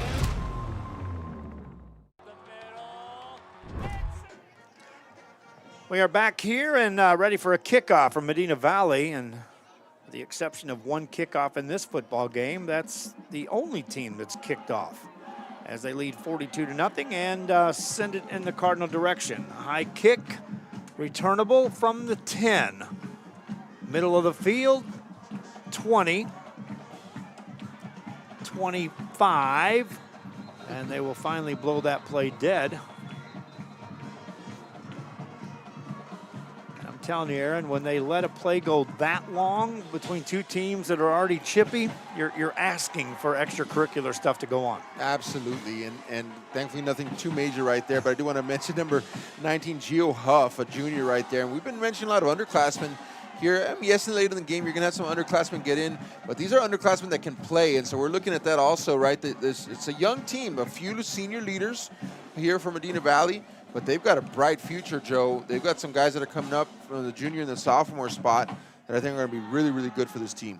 You're talking about a team that lost back-to-back games to playoff caliber football teams early in the season and said enough, and have won ever since.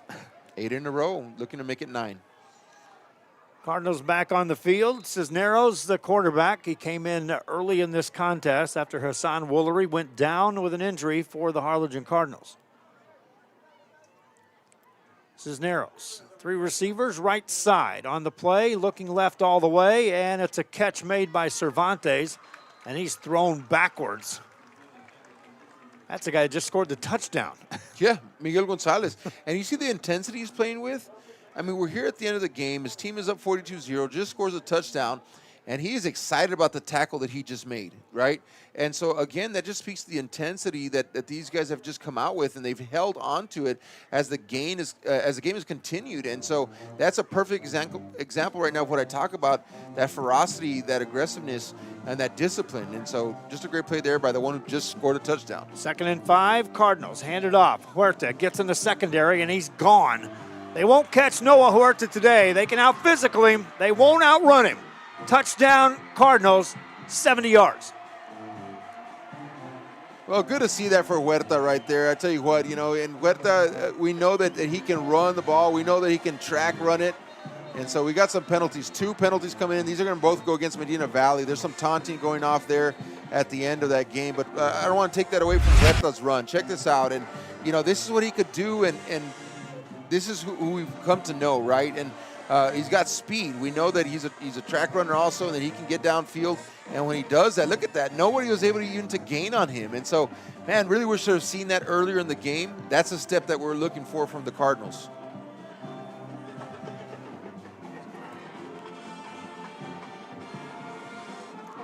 .42-6 extra point is going to be attempted here, but here comes all the unsportsmanlike. They're going to call it against Medina, no, against the Cardinals. Wow. If it was retaliation in this case. Right.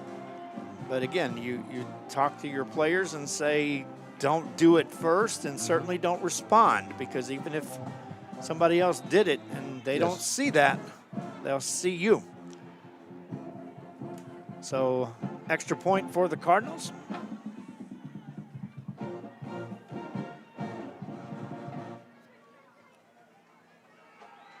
And it's good. 42-7, kickoff coming up.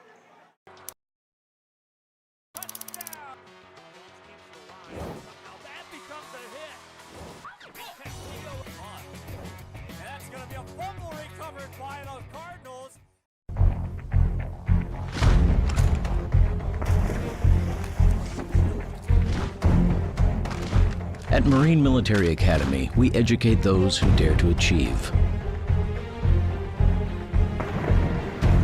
Those eager to control their future before it controls them. Those who can follow a path so they can eventually make their own. Those ready to join in order to stand out. Welcome to MMA, forging tomorrow's leaders.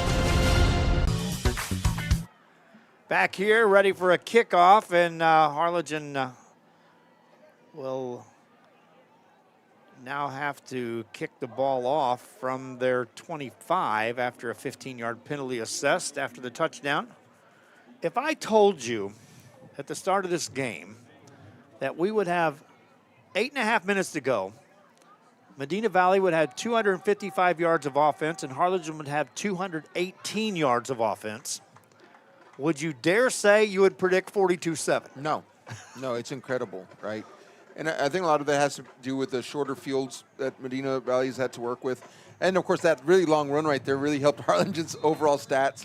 Because before that, I mean, take away, what, about 70 yards on that one? Yes, it's skewed by all kinds of stuff. It is, but no, it doesn't make any sense. Including 6- and 7-minute drives by Medina Valley at 4 and 5 yards a chunk. Yes. Which, it just kills coaches when they look to the sideline and they're like, my defense is getting worn down and I can't stop a guy from gaining 4 or 5 yards. Kickoff here, bounces around, picked up by Crisp. And then, for some reason, they blow that dead. Yeah, that was interesting because Crisp did not signal for a catch. Penalty over here, Joe, at the back here at the line of scrimmage. Oh, I see it. Okay. Probably going to be offsides on Harlingen, I would imagine. So now do you get a chance to accept the ball where you fielded it and decline the penalty? You can decline it, yes. Or they'll take a re-kick. Up 42-7. It looks like they're going to just accept the ball where it's at.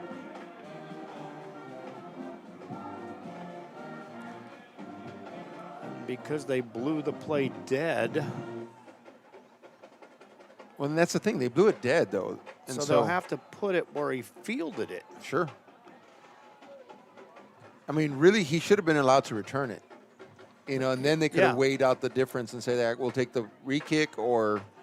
So that was kind of blew it on that one, literally. They're going to move it out to the 31. Not that it's a game changer in any stretch of the imagination here in this ball game. First down play, nonetheless, for Medina Valley. This offense has been stopped once on the night, whether it's a starting quarterback, a backup, they move the ball. Speaking of backup, Hunter Hurtado carries it out, gets 9. And nice job there by the offensive line, really just pushing the pile. And, looking here, the Cardinals do have some new fresh players in, and so they're rotating some underclassmen now. And like I said earlier, whether at the end of the game whether you're ahead or behind, and you get an opportunity to run some sophomores and juniors in there, you're going to do that. And so the Cardinals have some guys in there. Second down for Hurtado, 2nd and 2. We're under 8 minutes to go here in this fourth quarter.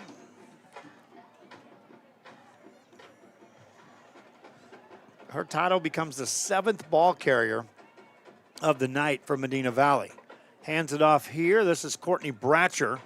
Bratcher gave up some ground, backpedals back to the 40. That's about a half-yard gain. 3rd down coming up. I'll tell you what, Medina Valley has employed that old shot block. And so, if you have any idea of what that's like on the line of scrimmage, it's not fun if you're a defensive lineman to constantly be chop blocked. And if essentially the offensive lineman will just aim at the thighs to hit around the knees. And then the defense lineman usually goes over the top of the offensive lineman, but they're down on the ground. They can't do anything. And so they're really good at that. And they chop down that defensive line pretty quickly if they're away from where the ball's going. And so then they can't pursue over and make a tackle. 3rd down play here for Medina Valley, and Hurtado's going to keep it. At least you can keep track of where the ball's going when Hurtado's handling it. He'll still get a 1st down. Yeah, absolutely, because when Xavier Gonzalez is handing that ball off, I have no clue. I mean, it takes a split second there. He's just so good at that, and it's almost like a magician back there with the football. And how about him, right? Accounting for 3 touchdowns tonight, and two rushing, 1 passing, and just phenomenal player, senior as well. 1st down play here for Medina Valley. By the way, talk about that chalk block and everything. If I told you before I fell in love with basketball, my first number that I wore playing football was number 51. I don't believe it, Joe. And then I wore 84 the next year because I grew 8 inches. And then my mom made me quit football, and I played basketball. There you go. My first number, my first picture, and because the football Cardinals would always come to our school and would take pictures, and the football Cardinals were taking pictures with us, and I was wearing 51 proudly.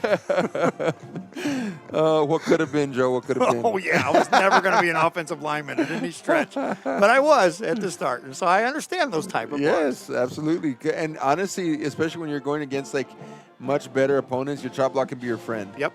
2nd down and 9. Hurtado handed it off, and not much there. Just always seeing guys on the ground after every single play, and it's not only around the tacklers. It's opposite. It's on the other end also, and Medina Valley, they're just trained to get guys on the ground, and so whether they chop the guys or they're going and they're double teaming, you got some pancakes going on down there too, and so. Look, you got some guys that have rotated here in the offensive line, and they're doing the same thing that the starting offensive line did. That shows you the discipline that runs down. That's going to be encroachment on the defense, absolutely right there. Wow, they came across. So 3rd down. My picture, by the way, I'm proud of it, okay? Yeah, of course. You have to be. Because my picture was with who was labeled as the dirtiest offensive lineman ever in the history of the NFL. Which was? Conrad Dope. Oh, my. Wow. Wow. Maybe it would have rubbed off on you a little bit, Joe. Well, the next year, like I said, I grew 7 inches and wore the number 84. And on a kickoff return, we're really stretching this, my friends. On a kickoff return, I hit a guy legally and laid him out. And all the way home, I'm bragging on how I was the one that laid that kid out. And Mom told me to turn my uniform in the next day. It was over. Said, I'm not going to have a son that is going to be playing like that. So it did rub off on you just a little bit. All right, so I was like, well, you know what? I grew 7 inches. I was the shortest kid on our 7th grade basketball team, but I was the tallest on the 8th grade. Wow. And I was like, I'm gonna stick to this basketball stuff. There you go. The rest was history. Well, there's a lot of things you used to be able to do as an offensive lineman that you can't do anymore, and so there's still some tricks to the trade, of course. I probably didn't do those tricks either. 4th player to play here, and that's a 1st down for Medina Valley. Ball at the 47 of the Cardinals. Hurtado under center. And it's yards gained up the middle across to the 40-yard line. Tell you what, Hurtado isn't Gonzalez, but he's still pretty deceptive in there, and maybe it is those black uniforms. I tell you what, I was talking to Joe earlier. I said, those dark uniforms that way, because that football is dark brown, and so especially, and they're obviously doing a good job with it. They're keeping the football close to their bodies. It's hard to see where that football is going, and they're doing some things with their hands, and they're concealing the football also. Again, Medina Valley is extremely detailed, Joe. I'm watching a lot of small details, and that's just really good coaching. Hurtado hands it off. First man through, ends up getting down to the Cardinal 35, and that should be enough for a first down. That's Bratcher again on the carry. Yeah, there's number 44 there for the Cardinals, trying to make something happen. That's Colton Caldwell. And again, you're starting to see some guys down there that are getting some reps in here. And, you're looking forward to next year if you're the Cardinals already, Joe, because, really next season starts right now. Really, that's the way it is. They're going to take a break here, and then they'll get into their off-season training, and then they'll get into spring ball. And so the Cardinals also have some youngins including the quarterback, sophomore. And so they're going to return some guys next year too, and they're kind of coming up. I see the trend moving upwards. And don't think Manny Gomez won't use a fact that his team got outpunched early in a football game as motivation. He will use it. That's right. No, absolutely he will. And, he's a great motivator of young men, and he's always does a great job. And, quite frankly, Joe, they shouldn't be this far in the playoffs based on how they started the season. And, 1-5. Yes, and I had one of their games earlier in the season, and I was like, that's not a playoff team. And so to see how far they've come throughout the season, hats off to Coach Gomez and that team there. I know they had some injuries and whatnot, but wow, this is a different team, at the end of the season than they were at the beginning. Second down play, Hurtado hands it off, and this time Bratcher's got some room. Rumbles inside the 25. That's a big first down there. Well, Bratcher's probably the weight of those defensive linemen, by the way, and so, he's a big body running back, a lot of power there, but he's fast, and he's able to get around. But if you look at him down there, just size for size, he's equal to these defensive linemen and linebackers.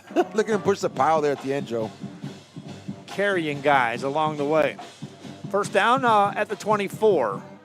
If you're just joining us, Medina Valley has been stopped once on offense here tonight. Bratcher's a sophomore, by the way, so there's another youngin for that team. Hurtado under center. Hands it off, Bratcher.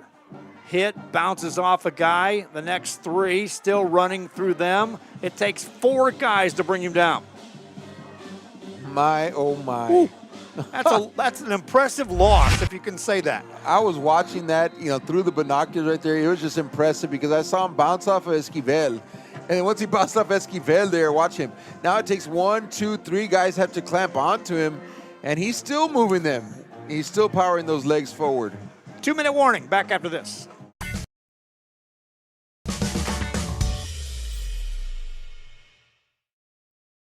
Permatemp Personnel Services has been servicing local businesses for the past 29 years. Leave the hiring to us. Let us become your personal hiring guru. We have a network of skilled employees to fit your needs. Your success is our strategy. Don't hesitate. Call us now.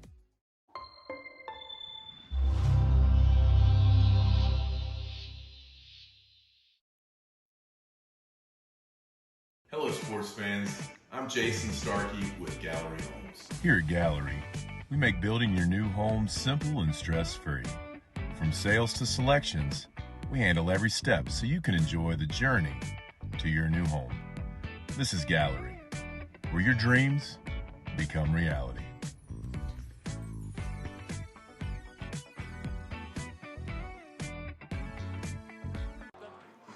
Back here after the 2-minute warning, it is 2nd and 11. Hurtado's going to keep this, takes on a tackler, runs through him, rumbles down to around the 10-yard line. First down coming up. He just runs over number 19 there. That's Noel Gutierrez, and there we go. We're back, folks. And he just runs over number 19, Gutierrez there on the sideline. Like you said earlier, you just said that a moment ago, actually, that Hurtado is he's probably just as capable. I haven't had to see him throw the ball, but he's next. He's the man up, and he's going to be the quarterback here for Medina Valley next year for sure. He's a junior, my friends, and he understands this offense for certain. 3rd and 1. He's going to keep it here and take it inside the 5, carries a couple more guys. They push him forward to the goal line. Is he in? I'm not sure. No. And then yes. They did give him the touchdown. I mean, he pushed that pile, and his offensive lineman will come up right behind him. It's kind of like a moving tush push right here. Check this out, Joe. And so, you'll see him, and he just fights his way through the line of scrimmage. I mean, that's what he did. And then here at the end, just a whole lot of bodies moving in opposite directions. But Medina Valley had the win on that scrum right there. But penalty on the field. So that's what they're sorting out, whether or not they haven't put points on the board yet. But I want you to see this again, my friends, on the replay while they're sorting it out. When you get offensive linemen that are downfield and suddenly realize, I'm going to still assist on the play. Yes. Watch these offensive linemen. They're blocking 5 yards downfield. Watch around the 5-yard line. Watch against 72 down there. Says, hey, I can still help this. And then they engage again. Well, how about that? So the touchdown's going to stand, and guess who the first one out there to congratulate Hurtado is? It's Gonzalez, and how about that? He runs onto the field, to go just celebrate with Hurtado. It just shows you the camaraderie, right, and the team that they obviously have this year. And so hats off to Medina Valley. They're doing so many right things, and good for them moving forward. And they're going to have Dripping Springs next week, by the way, Joe. Dripping Springs. They got their work cut out for them. Yep, it was expected Dripping Springs was going to be in that next round, and that whoever won this game is going to be up against a juggernaut. But what I like about Medina Valley is this team, you take on a really good football team, but you keep the ball out of their hands. Yes. You got a chance. And I think Medina Valley looks at that and says, we can do that. Kickoff after this.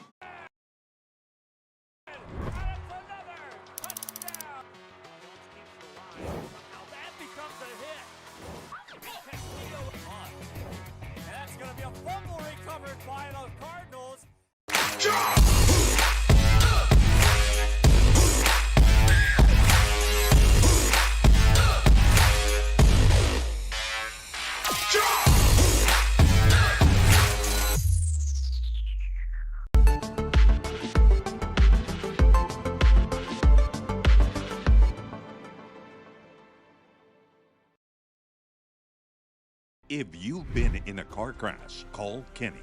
We're available to take your call 24/7, and we don't charge a fee unless we win your case. When you're in a car crash, call Kenny. Call 999-1111 now for a free consultation. Back here, and we are ready for a kickoff, which will happen for Medina Valley. Teed up in Cardinal territory. That's not a mistake there. That's after penalties. Yep. And 49-7 is the score. Medina Valley on top. I think I said this on the Luke Faria show. I know I said it to my wife last night when she was like, what do you think? And I said it's either going to be if Harlingen plays in this game, it's going to be really close if they win, or they could get beat 50-10. Well, 49-7. That's not Vegas type numbers, but it's close. That kickoff is going to sail to the expressway as it goes beyond the end zone. And more extracurricular stuff going on. No penalties. Cardinals will take over. The only Valley team still fighting right now is PSJ North. Am I right, my friend? That's it, and they just went down right now to Bernie Champion. Again, that's the team that that beat Medina Valley earlier, and so they're down 24-21, right about 9 minutes left to go in the ballgame. They were the first team to beat this Medina Valley. The next week, Bernie beat them. Both of those, we saw what Bernie could do last night. Mm-hmm. Yep. Bernie Champion playing right now with a lead. Tomorrow, Edinburgh will step on the field for the RGV, and then Los Fresnos at 7 o'clock across town here in Corpus. Both games played at Buccaneer Stadium. We'll be broadcasting them on the RSL network. And that will be that. There's an incomplete pass. Receiver had it for a split second, but then couldn't hang on.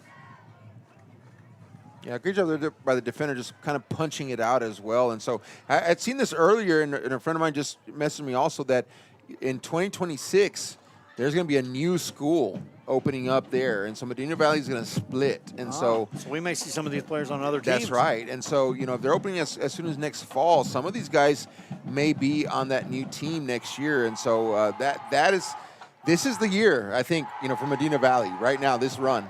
Cisneros drops back to throw. Right side up for grabs. Incomplete. Yeah, just overthrows the receiver there. But, anytime Harlingen went through this, right? Harlingen High went through this in the late 90s with a split of Harlingen South. And, for years, I think, Harlingen South was struggled. And so any other city that endures that kind of split early, it's going to change the makeup of your football team. And so that's definitely coming for Castroville. And so Medina Valley, I think, in my opinion, they know that this run is important because some of these guys may be playing against each other here the next year or two. Most likely will be, for certain. Cisneros hands it off. This is Huerta. Bounces it outside. Huerta gets near first down yardage. He went out of bounds about a yard short. Also talk about the realignment, Joe, and don't know exactly what's going to happen yet, but the possibility, right? And now for both of these teams, they may not be 6-8 teams for much longer. Especially there's a split there in Castroville.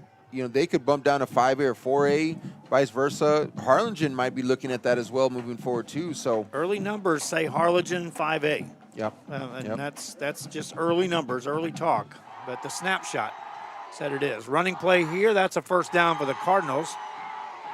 Out across the 36. Under a minute to go. Huerta in the game, now over 100 yards rushing, but that's skewed, my friends. On one carry, he had 70 yards. Other than that, biggest run was 9 yards and another one of 8. That's all in the second half late. Cisneros unloads this one in the secondary and overshoots Maddox Hernandez, incomplete pass. I like, Cisneros, he's come in, I think he's done a valiant job tonight, a tall task, right, for him. I don't think he's gotten a lot of reps there, as of late for the Cardinals. And, but I do like the way that he's stretching the field here, kind of looking forward to, hopefully everything's going to be okay. We don't know with Woolery, right, and what the extent of that injury might be. But, I think that the Cardinals will be okay. They're going to be back next year for sure. Cisneros to throw here. Rolls out and completes a pass and a first down for Noah Sanford on the catch. Yeah, first legs in there also for the Cardinals on the offensive side. A little scuffle here at the end, and here we go. This has been kind of building up here, folks, and it's not good. Oh, my.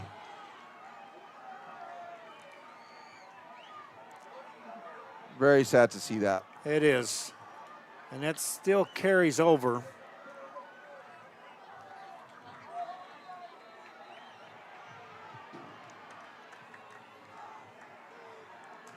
When I see stuff like that, I'm all for the score clock operator can get caught up in it and run the clock and let it go to zeros. Let it finish out. Absolutely. They stop the clock. They'll throw penalty flags in all kinds of directions on this. And both of the coaching staffs on either side. Again, whether you're the aggressor or the defender in this, you're at fault. Yes. On both sides. Yeah. Retaliation is just as bad as coming at someone. You got to be big enough to walk away from that. Now, at the high school level, I'm not certain if they kick a guy out. Certain school districts say if you get kicked out of a game, you're not playing in the next game. That's right. That's exactly right. And that's what's at stake here too, right? And you look at any of these players here, and the thing is, if there's 8 guys, they're going to probably single out a couple of them. Yep. Because they can't get everybody. And so the officiating crew here, they've been huddled up. They're going to have to make a decision. And it's unfortunate. Corpus PD has to come on the field. There's no need for that. And so that unfortunately, and it was kind of building, Joe. You saw a little chippiness, and then little by little, and then get over there in the Harlingen sideline, and then, it just kind of blows up. So started on this play.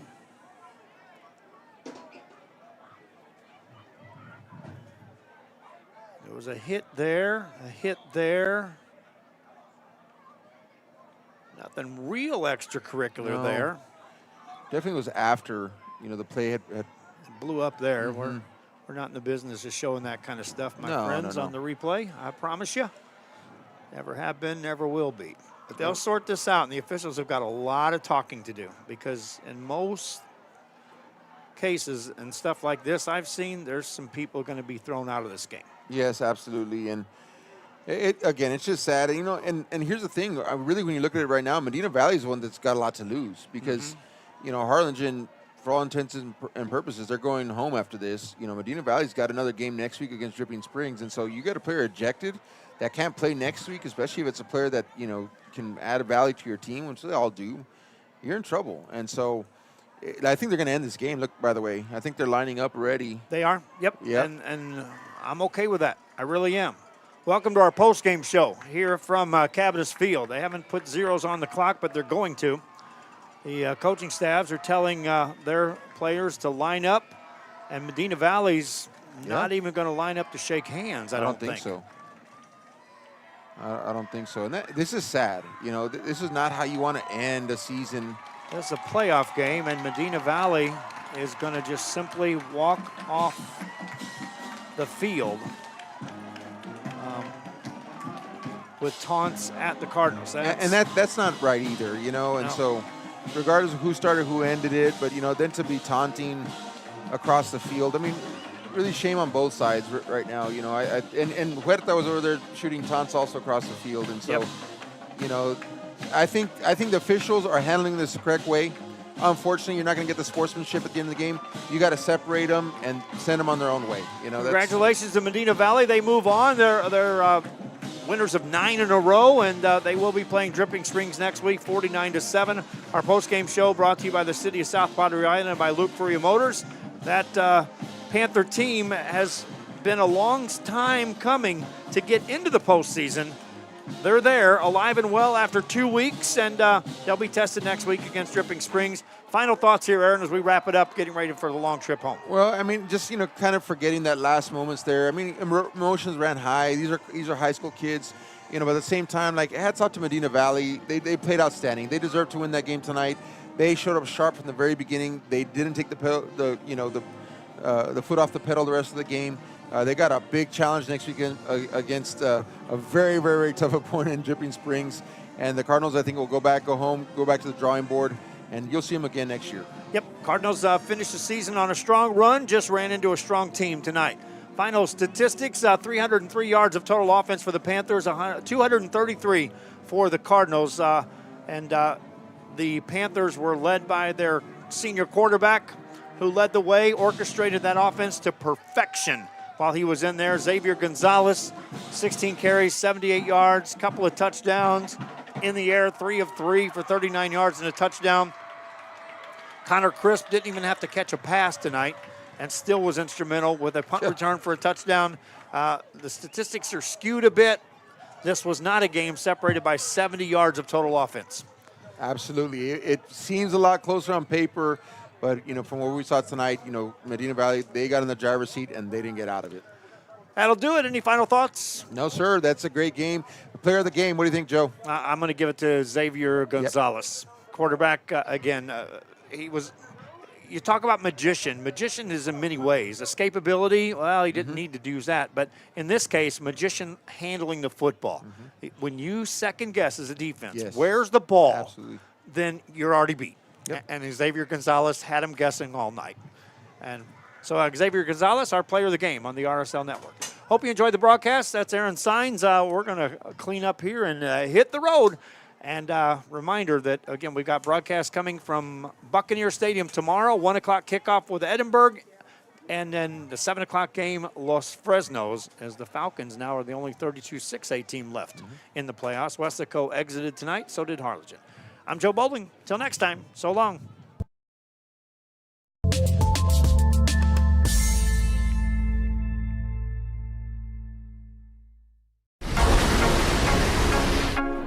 summer, it's time for I've got my plan. I say lob it to Ryan Perez in the paint off a couple of screens.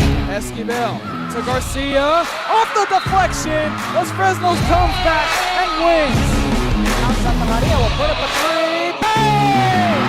Santa Maria! There's Warner. Here comes a headed jam. Counted for two. Field. Adios! And the Falcons win on a walk-off. And it's saved. What a game.